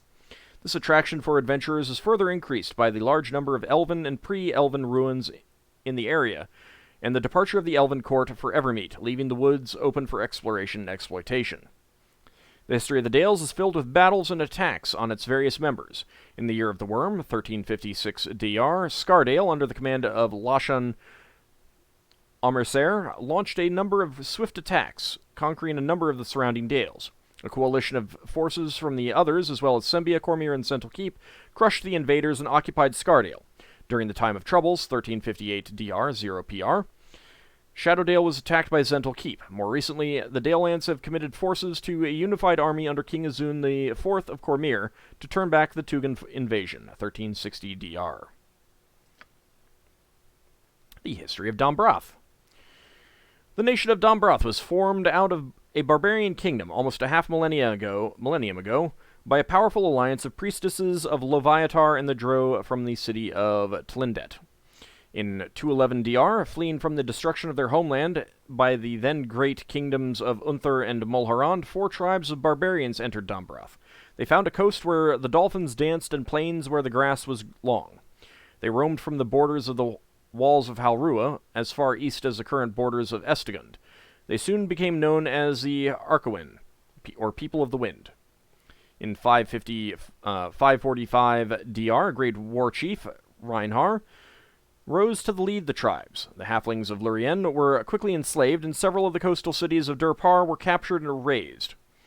Estegund fell to his rule, and eventually Reinhar turned his attention to Halrua. An army of 40,000 horsemen and a fleet of 50 ships mounted a coordinated attack, and even though Reinhar was able to get beyond the walls of Halrua and occupy the cities of Mithel, Galdel, and Zalsu, their magics proved to be more than a match for the invaders. Reinhar was finally defeated in a great battle at Sulazir by the archmage Mycontal and his troop of wizards. Reinhar's son, Reinhar II, took command of the army and set out on a 2-month overland retreat. He arrived home with 1,000 surviving fighting men and no shaman. Reinhar II proved to be a good ruler in defeat, as his father was in war. He consolidated his forces and pulled home almost all of his troops, as he knew that the defeat made them tempting prey for raiders and encroaching monsters. This action allowed for the safe development of his peoples. By the time the 9th Reinhar was king, in 802 DR, the Arkawins were fat and lazy. Reinhar the Ninth, or Reinhar the Foolish, as he is more commonly known, insisted on expanding his nation to gain more gold to finance his military campaigns. He ordered the mining of many rich lodes of silver and electrum in the Knollwatch Mountains, but before his plans of expansion could begin, the miners encountered the Drow of Tlindet. The Drow were outraged and began a steady series of raids and attacks on the Arkawin strongholds.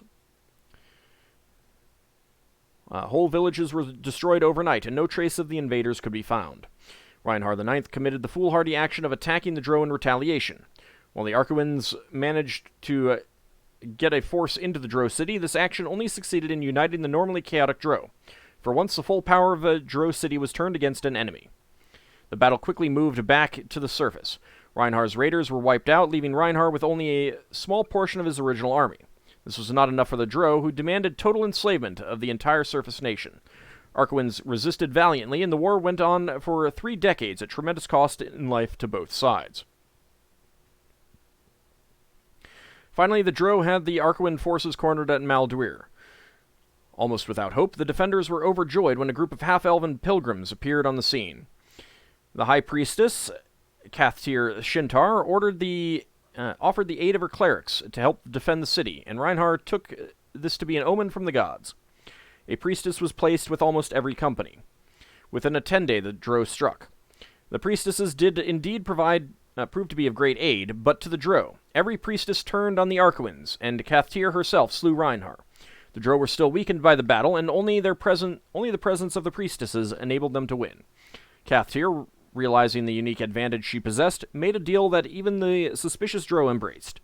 Her priestesses would rule the land, and in exchange they would provide access to the surface for the Drow, trading weapons, slaves, and supplies. The Drow were delighted with this brazen offer from a surface dweller. Reinhar had been slain and the insult avenged, and after 30 years of war, the Drow were not particularly interested in Dombroth. They did insist, however, on taking the best captured males as slaves. Kathtir quickly agreed to this, seeing the males as an obstacle to her own power. Kathtir ruled for 205 years. She fulfilled her promise to make Dombroth, or the Nation of Pain, a bastion of evil in the realms. In her time, Kathtir saw the priesthood of Leviatar expand to thousands, and faith in the Beast Lords previously worshipped by the Arquins was nearly eradicated. Many of the Arquins were able to escape their new mistresses and flee to the Swagdar, where they resumed their almost forgotten nomadic life. The priestesses of Leviatar continued to enjoy good relations with the Drow, and some even took males, creating a race of Drow half-elves. These dark half-elves became known as the Krintri, or Noble Ones. Most are priestesses of Leviatar, though many are mages as well. They consolidated their power, learning much of the area from the Shibali, or Lower Ones, as the Arquins were now called. The capital of Dombroth was established at Kathtir, built after Kathtir's passing and named in her honor. Her death came at the hands of her daughter, Felina, who had grown tired of waiting for her mother to die. Felina ruled for only 5 years, however, before her own daughter, Kathake, assumed the throne in the same fashion. Kathake ruled for 54 years, eventually falling in battle against a gold dragon. She died childless, and her niece, Melanith, assumed the throne. Melanith faced an increasing population and unrest among males who longed to return to their prestige of old. Melanith did not return their previous status, but she did make use of them. Fearing that the great nations of Mulhorand and Unther might rise again, she decided that men would handle mundane tasks, such as the defense of the kingdom. She was the first to name a male to the post of war chief. Sedalar, a Krinti, became the queen's consort. Widespread bribery and corruption characterized his term as war chief. He was, however, responsible for getting many privileges returned to the Arquins. After Melanith's rule, the Shibali were considered second-class citizens, rather than slaves. Though males were granted more power during her rule, Melanith also solidified this split between the sexes. While the rulers of Dombroth have been females for over 2 centuries, it was more because of competence than gender. Melanith, however, decreed that men could have no authority except over other men. The female-led hierarchy of Leviatar was quick to back this move. Many of the bravest and best men of the kingdom perished in raids on Estegund, Durpar, and the bandit tribes of Veldorn, and against the Gnolls who had returned to the Knollwatch Mountains. Some even fought at the side of the Drow in their battle with the Svirfneblin city of Aventine. The Deep Gnomes were destroyed, but so were the Shibali. The Drow and the Krintri were largely unharmed, and for their aid, the Krintri were rewarded with a number of Drow males to breed into their race. Melanith took a Drow male as her consort to replace Sedalar, who had perished in the conflict. The Drow Nim Inthig fathered 3 daughters and a son. It was at this time that Melanith began the isolationist policy that Dombroth still follows today. Melanith ruled for 156 years. Her daughter Ossatil for 125. The current queen of Dombrath is Yenandra. She is known there as a pirate queen, for she has sailed as far south as Zakara in pillaging raids. Yenandra has been ruling for 71 years and is beginning to show signs of age. She has 3 daughters as well, named Luitharin, Melchuil, and Hassafir. While she does remain extremely popular, especially to the Krintri, the children of the leaders in this land are not known to patiently wait their turn. History of the Dead 3. Knucklebones, Skull Bowling, and the Empty Throne. This, I'm pretty sure, is from Faiths and Avatars. In ages past, there was but one god of strife, death and the dead, and he was known as Jurgle, lord of the end of everything. Jurgle fomented and fed on the discord among mortals and powers alike. When beings slew each other in their quest for power or in their hatred, he welcomed them into his shadowy kingdom of eternal gloom. As all things died, everything came to him eventually, and over time he built his power into a kingdom unchallenged by any other god. Eventually, however, he grew tired of his duties, for he knew them too well. Without challenge there is nothing, and in nothingness there is only gloom. In such a state, the difference between absolute power and absolute powerlessness is undetectable. During this dark era, there arose 3 powerful mortals, Bane, Baal, and Myrkul, who lusted after the power Jurgle wielded. The trio forged an unholy pact, agreeing that they would dare to seek such ultimate power, or die in the attempt. Over the length and breadth of the realms they strode, seeking powerful magic and spells, and defying death at every turn. No matter what monster they confronted or what spells they braved, the 3 mortals emerged unscathed at every turn. Eventually the trio destroyed one of the 7 lost gods, and they each seized a portion of his divine essence for themselves. The trio then journeyed into the Grey Waste and sought out the Castle of Bone. Through armies of skeletons, legions of zombies, hordes of non-corporeal undead, and a gauntlet of liches they battled. Eventually they reached the object of their lifelong quest, the Bone Throne.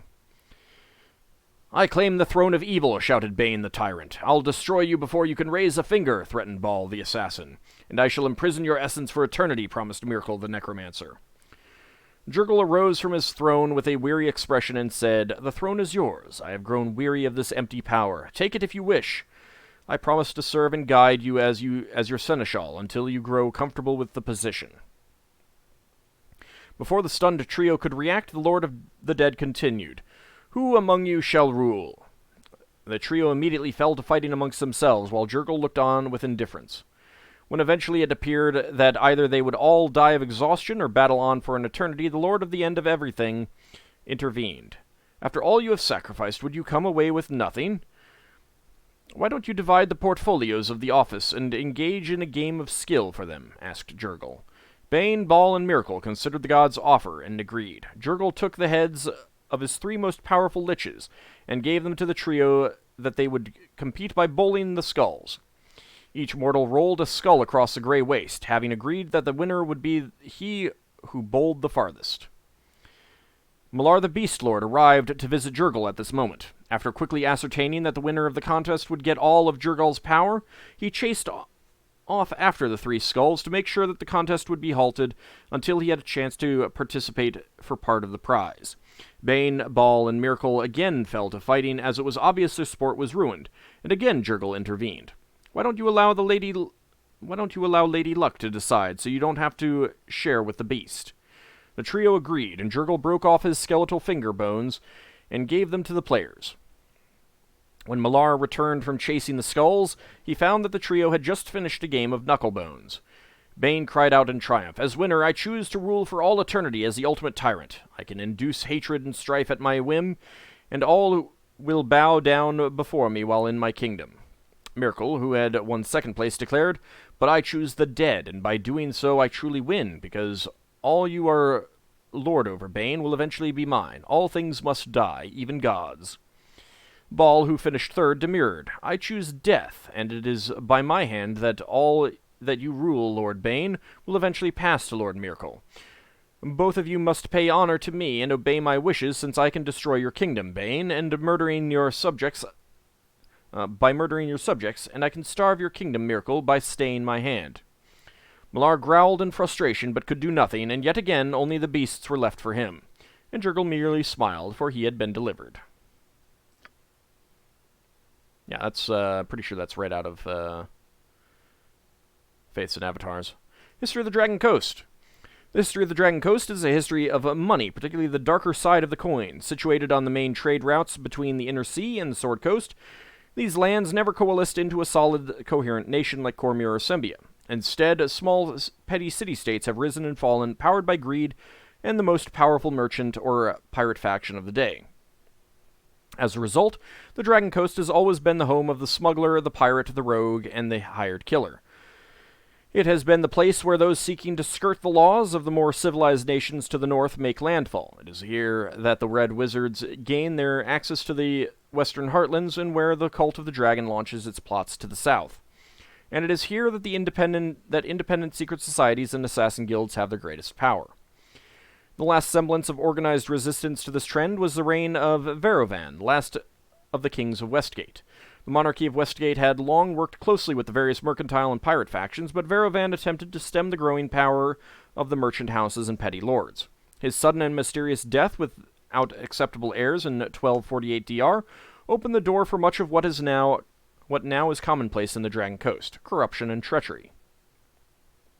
It should be noted that while Verovan's name is still venerated in these lands, better known as Imerk, the greatest of the Inner Sea pirates, a brash and flamboyant rogue. Better known as Imerk, the greatest of the Inner Sea pirates, a brash and flamboyant rogue who united a pirate fleet beneath him and ruled from 1164 DR to his death in 1201 DR. Such it is in the Dragon Coast that good people are venerated, but the power of darker rogues is imitated. History of Durpar and Var. Durpar and Var the Golden share a common history. Over 3,000 years ago, these countries were both subject to the great kingdom of Rarin. When Rarin fell in negative 2488 DR, the countries of Durpar and Var barely survived the destruction. Rioting, mass destruction, and hatred of nobility were rampant, and the two countries descended into barbarism for over 2 millennia. Finally, after most of the barbarian tribes were wiped out by the great empire of Mulhorand, a leader emerged. Satama, a mere trader, experienced a divine revelation and formulated a new philosophy. All things in the world were connected, and were part of a single creation spirit, and all the gods of the realm were merely parts of the same entity. Soon, all the Shining Lands embraced the teachings of Satama, and the seeds of civilization were laid in what became known as the Lands of the One.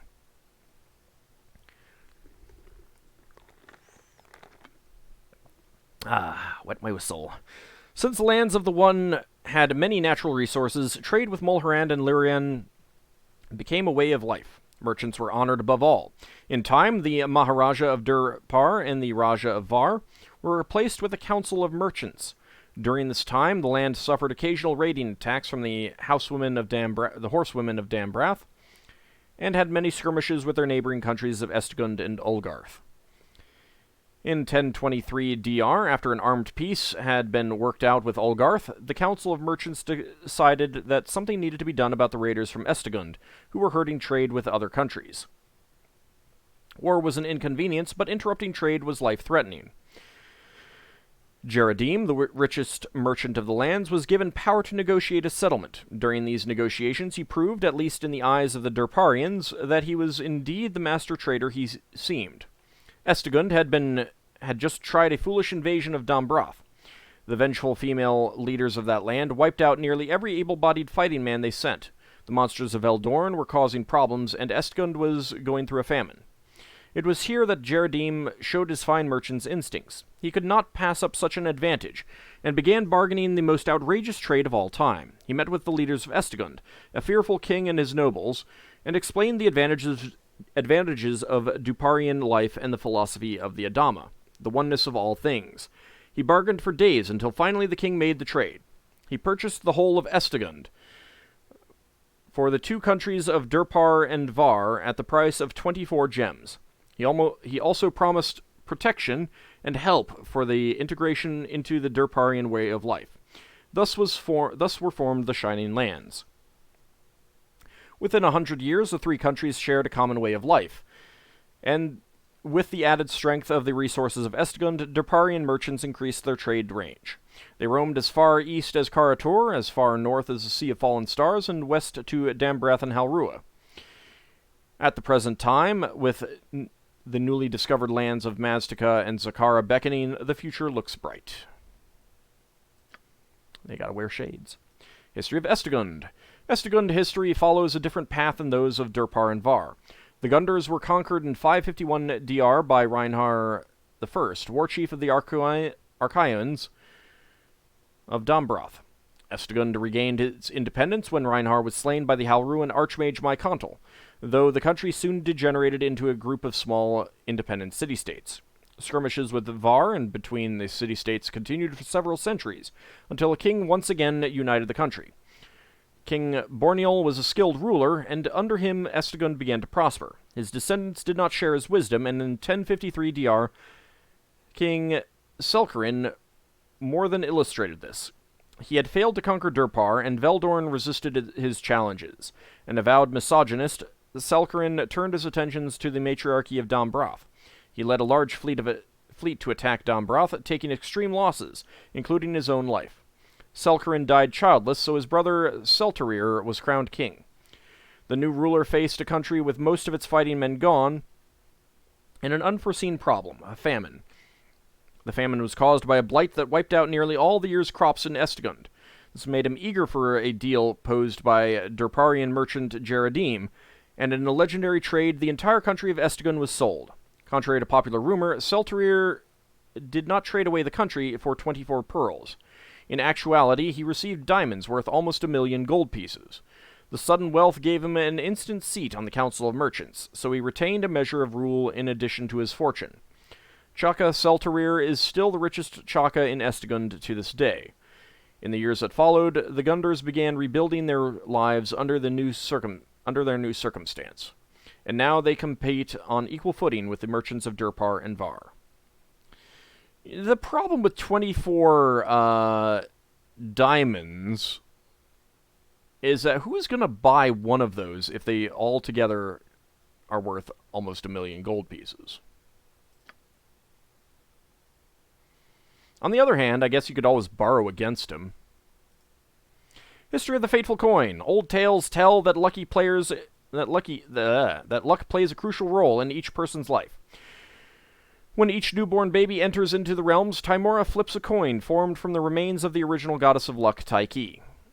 Bashaba calls it in the air, the moon heads, or the cloak tails. If Bashaba is right, that person is cursed with misfortune for the rest of his or her days.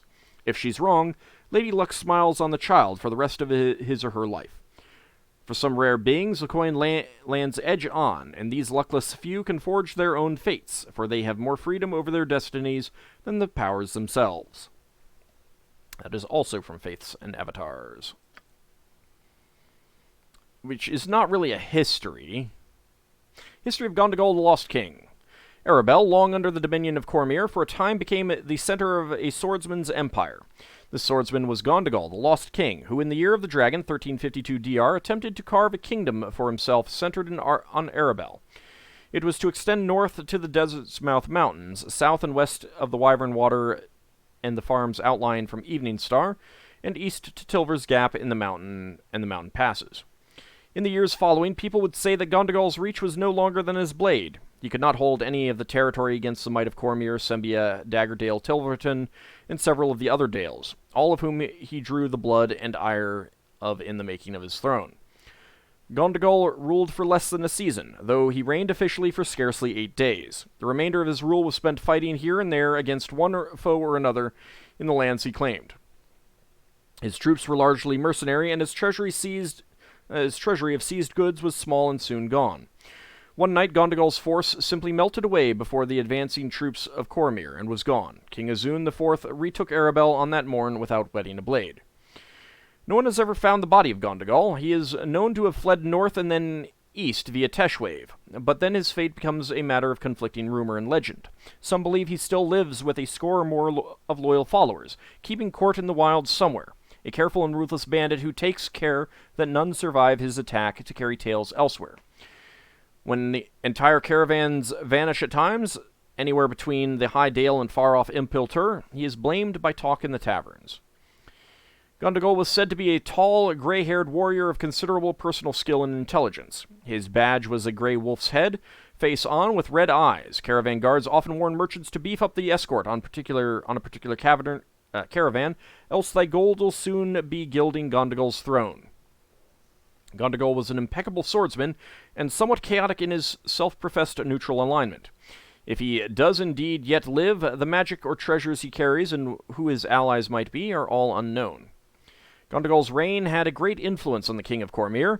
At that time in his second decade of rule, not only was Azun forced to put down an effective rebellion in his own country, he was forced to pay more attention to matters outside Suzail, to become the ruler of a nation as opposed to a city-state. Further, the bloodless assault on Arabel was Azun's first true experience at the head of his army, and the joy of freeing the people of Arabel is one that remains with him. So, first of all, outside sources can show that all of this is factually false.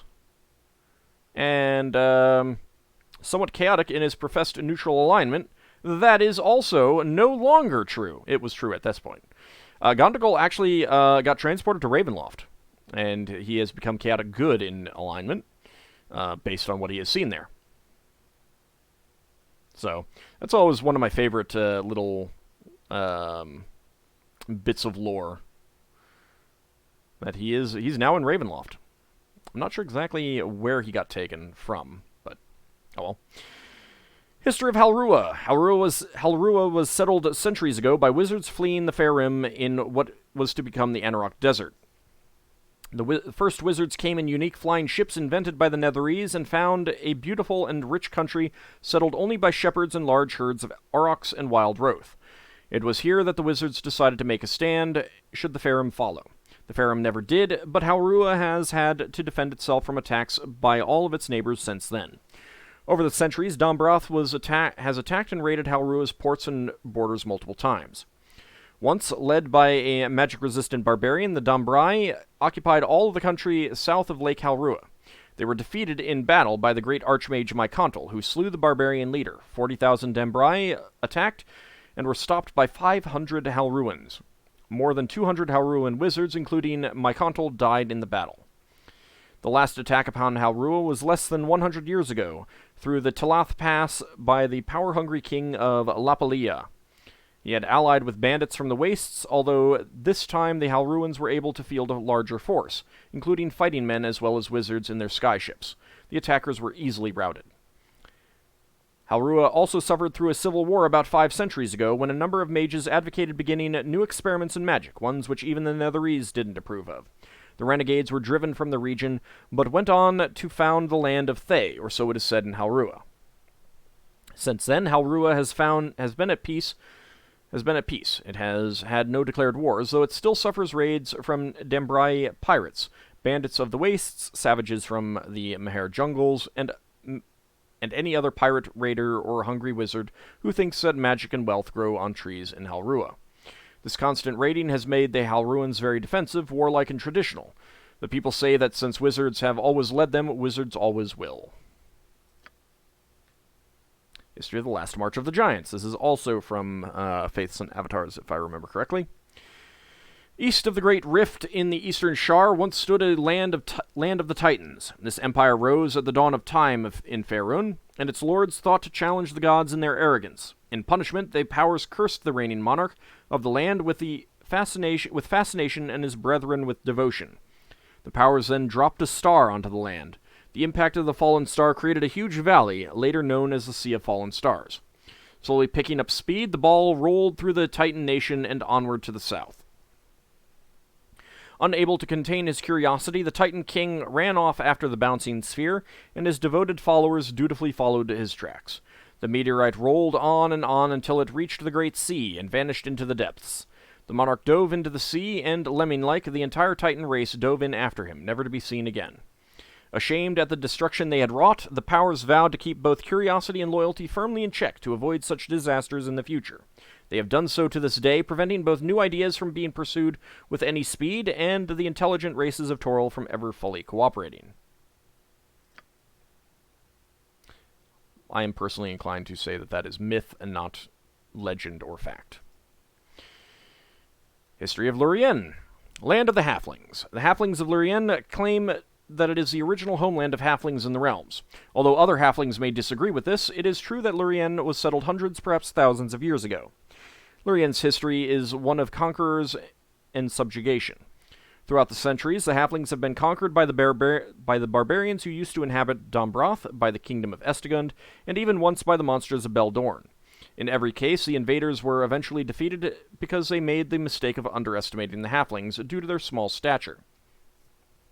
A good bit of mischief, mayhem, and general troublemaking by the halflings also helped end the occupations.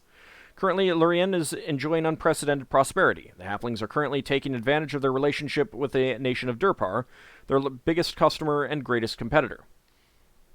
Also, through these close ties with Durpar, Lurien has protected itself against another Dombrai invasion. The rulers of Dombroth must know that if they begin to expand to the east, they will arouse the ire of Durpar, as well as Var and Estegund. The threat of a trade embargo and/or military consequences have kept this aggressive nation away from the Lurieners. That's it, right? Yeah. Felt short. History of the Moonsea. The Moonsea has a long history as the border between the elven lands to the south and the darker, more sinister lands of the Ride and Thar, home of dragons and giants and ogre tribes in great multitudes. The deep sea was an excellent barrier to the raiders, as those tribes who sought invasion had to detour around and through the lands that would eventually hold Ulash, Zentelkeep, and Hillsfar. The first true settlement in Moonsea was Northkeep, a shining citadel established as a beacon of civilization and jumping-off point for merchants seeking trade with the dwarves of the north, including not only Tethyamar, but the clans of the Coldlands, who traded their metalwork and craft for much-needed magic. In the end, Northkeep was sunk beneath the icy waters of the Moonsea by the inhuman forces, and humankind suffered one of many setbacks in the region.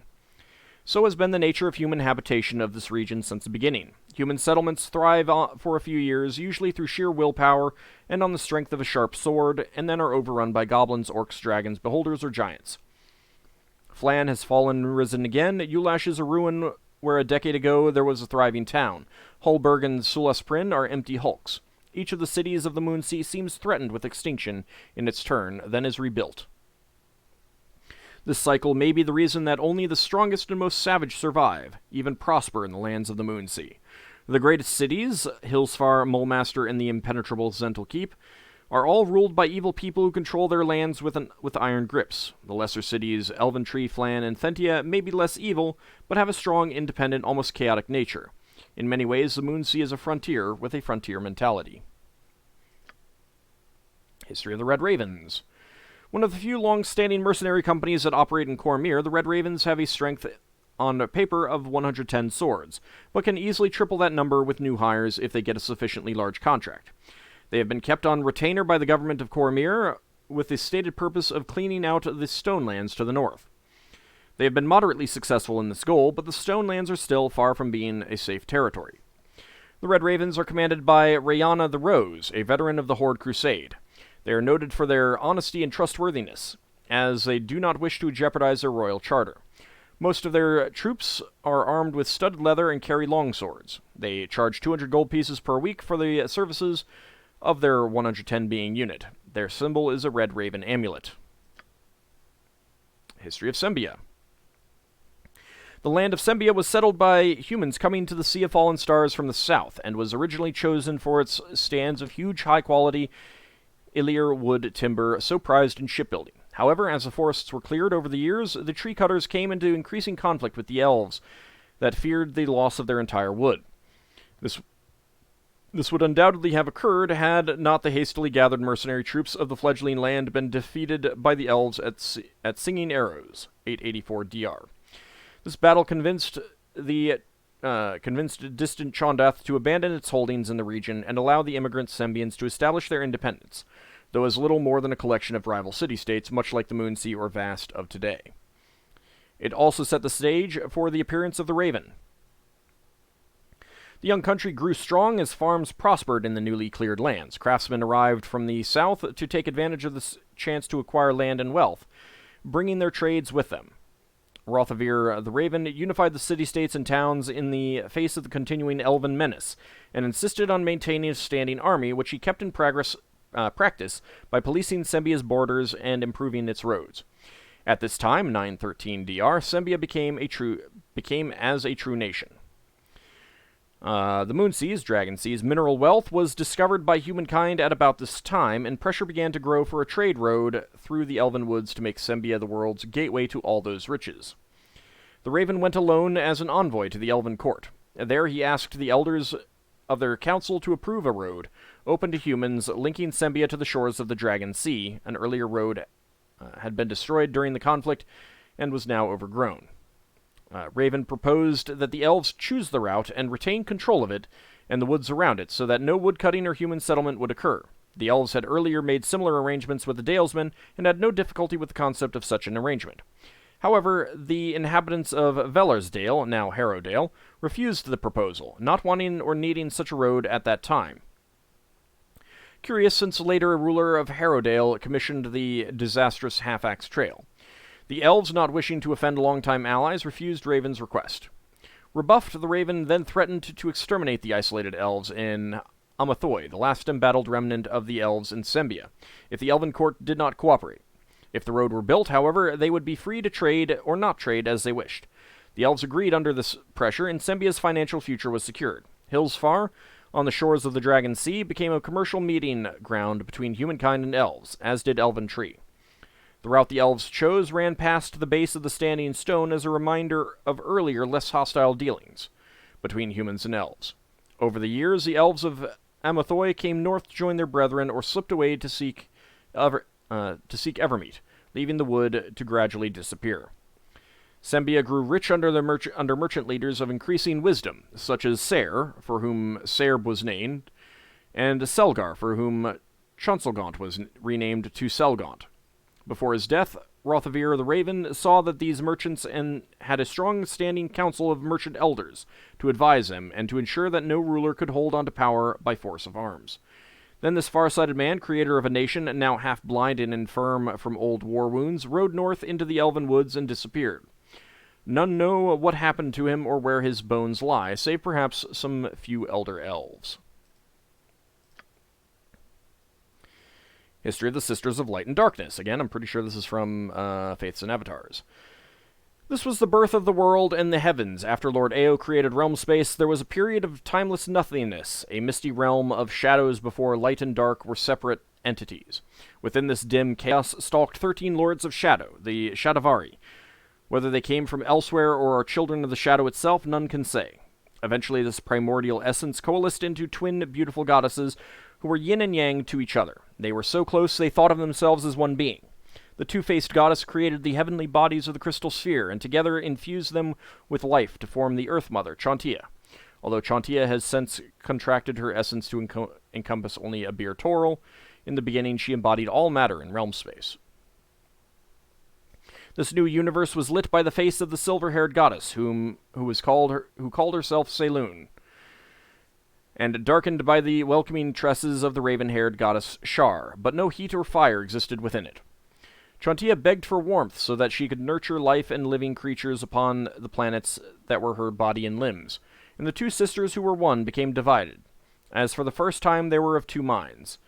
Silvery Saloon contested with her dark sister over whether or not to bring further life to the worlds. During this great conflagration, the gods of war, disease, murder, and death, among others, were created from residues of the deific battle.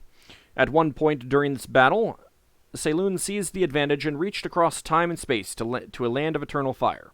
Fighting the pain of the blaze which burned her sorely, she broke off a fragment of that ever-living flame and ignited one of the heavenly bodies so that it burned in the sky and warmed Chauntea. Incensed, Shar redoubled her attack on her injured twin and began to snuff out all light and heat throughout the crystal sphere. Again, Saloon gave of herself and tore the divine essence of magic from her body, flinging it desperately at her sister in defense of life in the sphere. This essence entered Shar, ripped an equal portion of energy from her, and reformed behind her as the goddess of magic, known now as Mystra, but then as Mistral. Though Mistral was composed of both light and dark magic, she favored her first mother, Saloon, initially, allowing the Silver Goddess to win an uneasy truce with her more powerful dark twin. Consumed by bitterness at her defeat, Shar vowed eternal revenge. The twin goddesses contested for eons as life struggled into existence on Toril and the other planets under Chantia's watchful gaze. Shar remained powerful, but bitterly alone, while Saloon waxed and waned in power, often drawing strength from her allied daughters and sons and like-minded immigrant deities. Over time, Shar grew strong again, aided by the Shadavari, who preferred night to blinding light, and who stalked the realms, seeking to meld light and dark into shadowy chaos once again. Shar's plot to reform the world after her own desires was undone when Azuth, the High One, formerly the greatest of all mortal spellcasters and now consort to Mystra, incarnate successor to Mistral, found a way to imprison the Shadavari in a pocket-sized crystal sphere located beyond the edges of the world by creating the illusion of a realm of shadows. The Lords of Shadow were drawn to investigate, and before they discovered the trick, Azuth imprisoned the Shadavari within the Shadow Star, a key of shadows forged by Gond. The High Lord then hurled the key into the endless reaches of the cosmos, allowing life to flourish on in Chantia's loving hands. History of Tethir. For the past 1,500 years, Tethir has had a single strong royal family ruling with absolute power. When a king died or became incapacitated, his oldest son took the throne. As the family trees of those close to power became more intertwined and complicated, there were the inevitable wars of succession and bickering over which second cousin was the true heir to the throne. Civil wars were brief, however, and once the fighting was over, the system returned to normal until the next major dispute in a few hundred years or so. The established recurring cycle was broken 10 years ago. The current ruling family had been in power for over 350 years, so long that they had dropped their own family name centuries ago. No one even remembers it now, and simply called themselves Tethir. King Alamander IV was comfortably ruling from Castle Tethir, and the country seemed happy enough, but there was a broad current of dissatisfaction among the people of Tethir. Non-humans were forbidden by law to own land, and since most rights and privileges accorded citizens were based on land ownership, they became second-class citizens as well. Things were especially bad for elves, who were driven deep into the forest of Tethir by royal armies. Alamander IV took land away from rightful owners and gave it to nobles, who promised larger contributions to the royal treasury. These social and economic inequities, coupled with several harsh winters and bad harvests in a row, made the time ripe for a change. It takes more than just a couple of lousy winters to depose a king, however. It takes treachery as well. In the case of the fall of House Tethir, it took an ambitious general and an impatient royal heir. Prince Alamander grew tired of waiting for the robust Alamander IV to make room for him, so he struck a deal with General Nashram Sharbaneth, commander of the king's largest army. While Sharbaneth marched his army toward Tethir, bringing along a sizable group of angry peasants recruited with the promise of land reform, the would-be Alamander V downplayed alarming reports from the king's spies and advisors, silencing the most persistent permanently through murder or exile. By the time Sharbaneth's army arrived and laid siege to the castle Tethir, it was too late for the loyalists to help. As Sharbaneth launched a direct assault on the castle, using the expendable peasants as shock troops, a handful of elite soldiers let in a secret entrance by the prince would eliminate the key guards and open the gates. At the same time, the prince, one of the few people allowed to see the king directly, would murder his father. A fire set by the elite troops would destroy evidence of treachery. The general and the prince would emerge from the conflagration and announce a new joint government. The plan was executed perfectly, but only up to a point. Sharbaneth double-crossed the prince. His men were much too efficient in setting the castle ablaze, and Prince Alamander, along with most of his fellow conspirators, died horribly in the fire. At about the same time, a spy planted in the general's inner staff by the equally duplicitous Alamander murdered the general and dissolved his body with a powerful acid before anyone could come to his aid. To make matters worse, everyone had underestimated the resentment the people felt for the royal family. Once Castle Tethir began to fall, there was no holding back the mob. In one night, the proudest, strongest castle in all the country was reduced to a smoking ruin. Everything of value, fine tapestries, plates and silverware, furniture, jewelry, weapons, clothes, armor, paintings, statues, etc., was either stolen, burned, or just ripped apart and stomped into the dust. As news of the fall of the royal family spread, so did the chaos. In what is now known as the 10 Black Days of Elient, anyone known or even suspected of blood connection to the royal family was put to the sword. This led to some darkly humorous moments, as social climbers who had bragged just weeks before of being a sixth cousin twice removed of a royal aunt tried in vain to convince an angry mob that they were only kidding. The nobles who were the biggest supporters of the royal family also came under attack, and some baronial keeps fell. Local leaders who had adequately distanced themselves from the Tethir family, or were popular enough or feared strong enough, survived. These surviving nobles became the initial players in the fight to decide the fate of Tethir. One thing was certain: any leader or type of government that too closely resembled rule under the Tethirs would not be accepted. Royalist became a dirty word in Tethir society. The power struggle continues to this day, and there's no sign of it ending anytime soon. There is a missing heir. I mean, at this point in time, when that book was written. There is a missing heir somewhere, and he will eventually take power. History of Olgarth. Olgarth was settled by the great empire of Rauren in the height of its power. When the empire was destroyed, it endured centuries of barbarism. War chiefs united the country several times during this period. They fought many skirmishes with the other barbarians, particularly those of Durpar and Var the Golden. In 202 DR, the barbarian tribes were nearly wiped out by the forces of Mulhorand. In 348, a group of outlaws fleeing the justice of the priest-kings of Mulhorand came to Olgarth. There they found a fertile, almost unoccupied land. They settled down and began raising children and crops. This new society in Olgarth gradually grew in power, while its neighbors grew apace. But while Durpar grew as a result of its commerce and its philosophy of balance, Olgarth concentrated on agrarian pursuits. The Olgarthians developed a highly structured caste system of lords and peasants. In 1002 DR, the centuries-long skirmishes between Durpar and Olgarth came to an end, as the two countries finally reached a balance of power. There were too many centuries of warfare between the countries for them to completely trust each other. With their mutual border well defended on both sides, both countries have given up on the idea of conquering the other. Trade between the Olgarth and the Shining Lands has become a vital factor to both nations. Olgarth produces many of the items that Durparians trade throughout the world. In return, Durpar trades many exotic items to Olgarth. Of course, the Durparian merchants usually get the better of any trade. The current king, Drasna the Fortunate, has continued his predecessor's policy of non-aggression with the Durparians. History of the Unicorn Run. Bards and sages pass down the tale that the headwaters of the Unicorn Run are, in truth, the font of life and a cradle of fecundity. Each natural race is said to have emerged from the womb of Trontia onto Toril at the river's source, and then traveled down the Unicorn Run to the outside world. Some say that a daughter of Trontia resides at the river's source to usher the newborns into the world, while others claim that Shiala midwifes the process. Regardless of the truth, the elves, Korrids, and halflings all agree that the Unicorn Run is sacred to life and a site of incredible purity. As a result, all three races have strong taboos about extended trips up the run, for if the river is ever fouled, then no new races will ever be born on Toril again. History of the Valley of the Gods. We're almost done. It's been a very long episode. It is said that even the powers must cavort and amuse themselves once in a great while. Far to the north of the spine of the world is the Valley of the Gods, a paradise unequaled on this world or in the plains. This playground of the gods is not meant for mortals. Any mortal who reaches the valley becomes a deity, for only deities may exist in the valley. Far too many mortals with delusions of grandeur have thrown away the pleasures of this side of the spine and their kingdoms in this world, only to break their backs searching for the legendary Valley of the Gods. I think that is also from Faiths and Avatars. Unicorn Run might also be. These aren't really history, though. History of the Vast. I mean, this is. 2 millennia ago, the Vast was Vastar, the Orcish lands.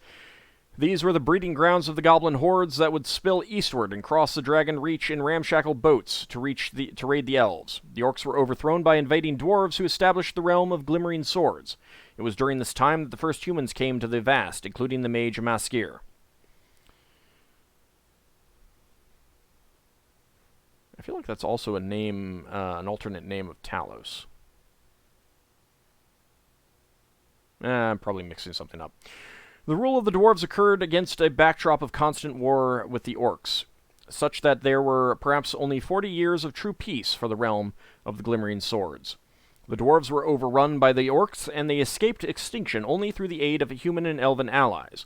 The remaining dwarves left the region to the newly arriving humans and retreated to the east, to the south, and to isolated and hidden communities within the vast. The most successful of the humans were the adventurers whose hunger was sated by gold and whose thirst was slaked by great deeds. This was the time of glorious fools, and there are those who will argue that it is still that age, as adventurers still rule the cities of Calant and Raven's Bluff. The orcs today are contained, if not conquered, and trade has grown up in the lands of the vast. However, for many individuals with adventuring blood, it is still a wilderness in which one may prove one's worth. It's more of like a poetic description of the land as opposed to an actual history, but History of the Western Heartlands.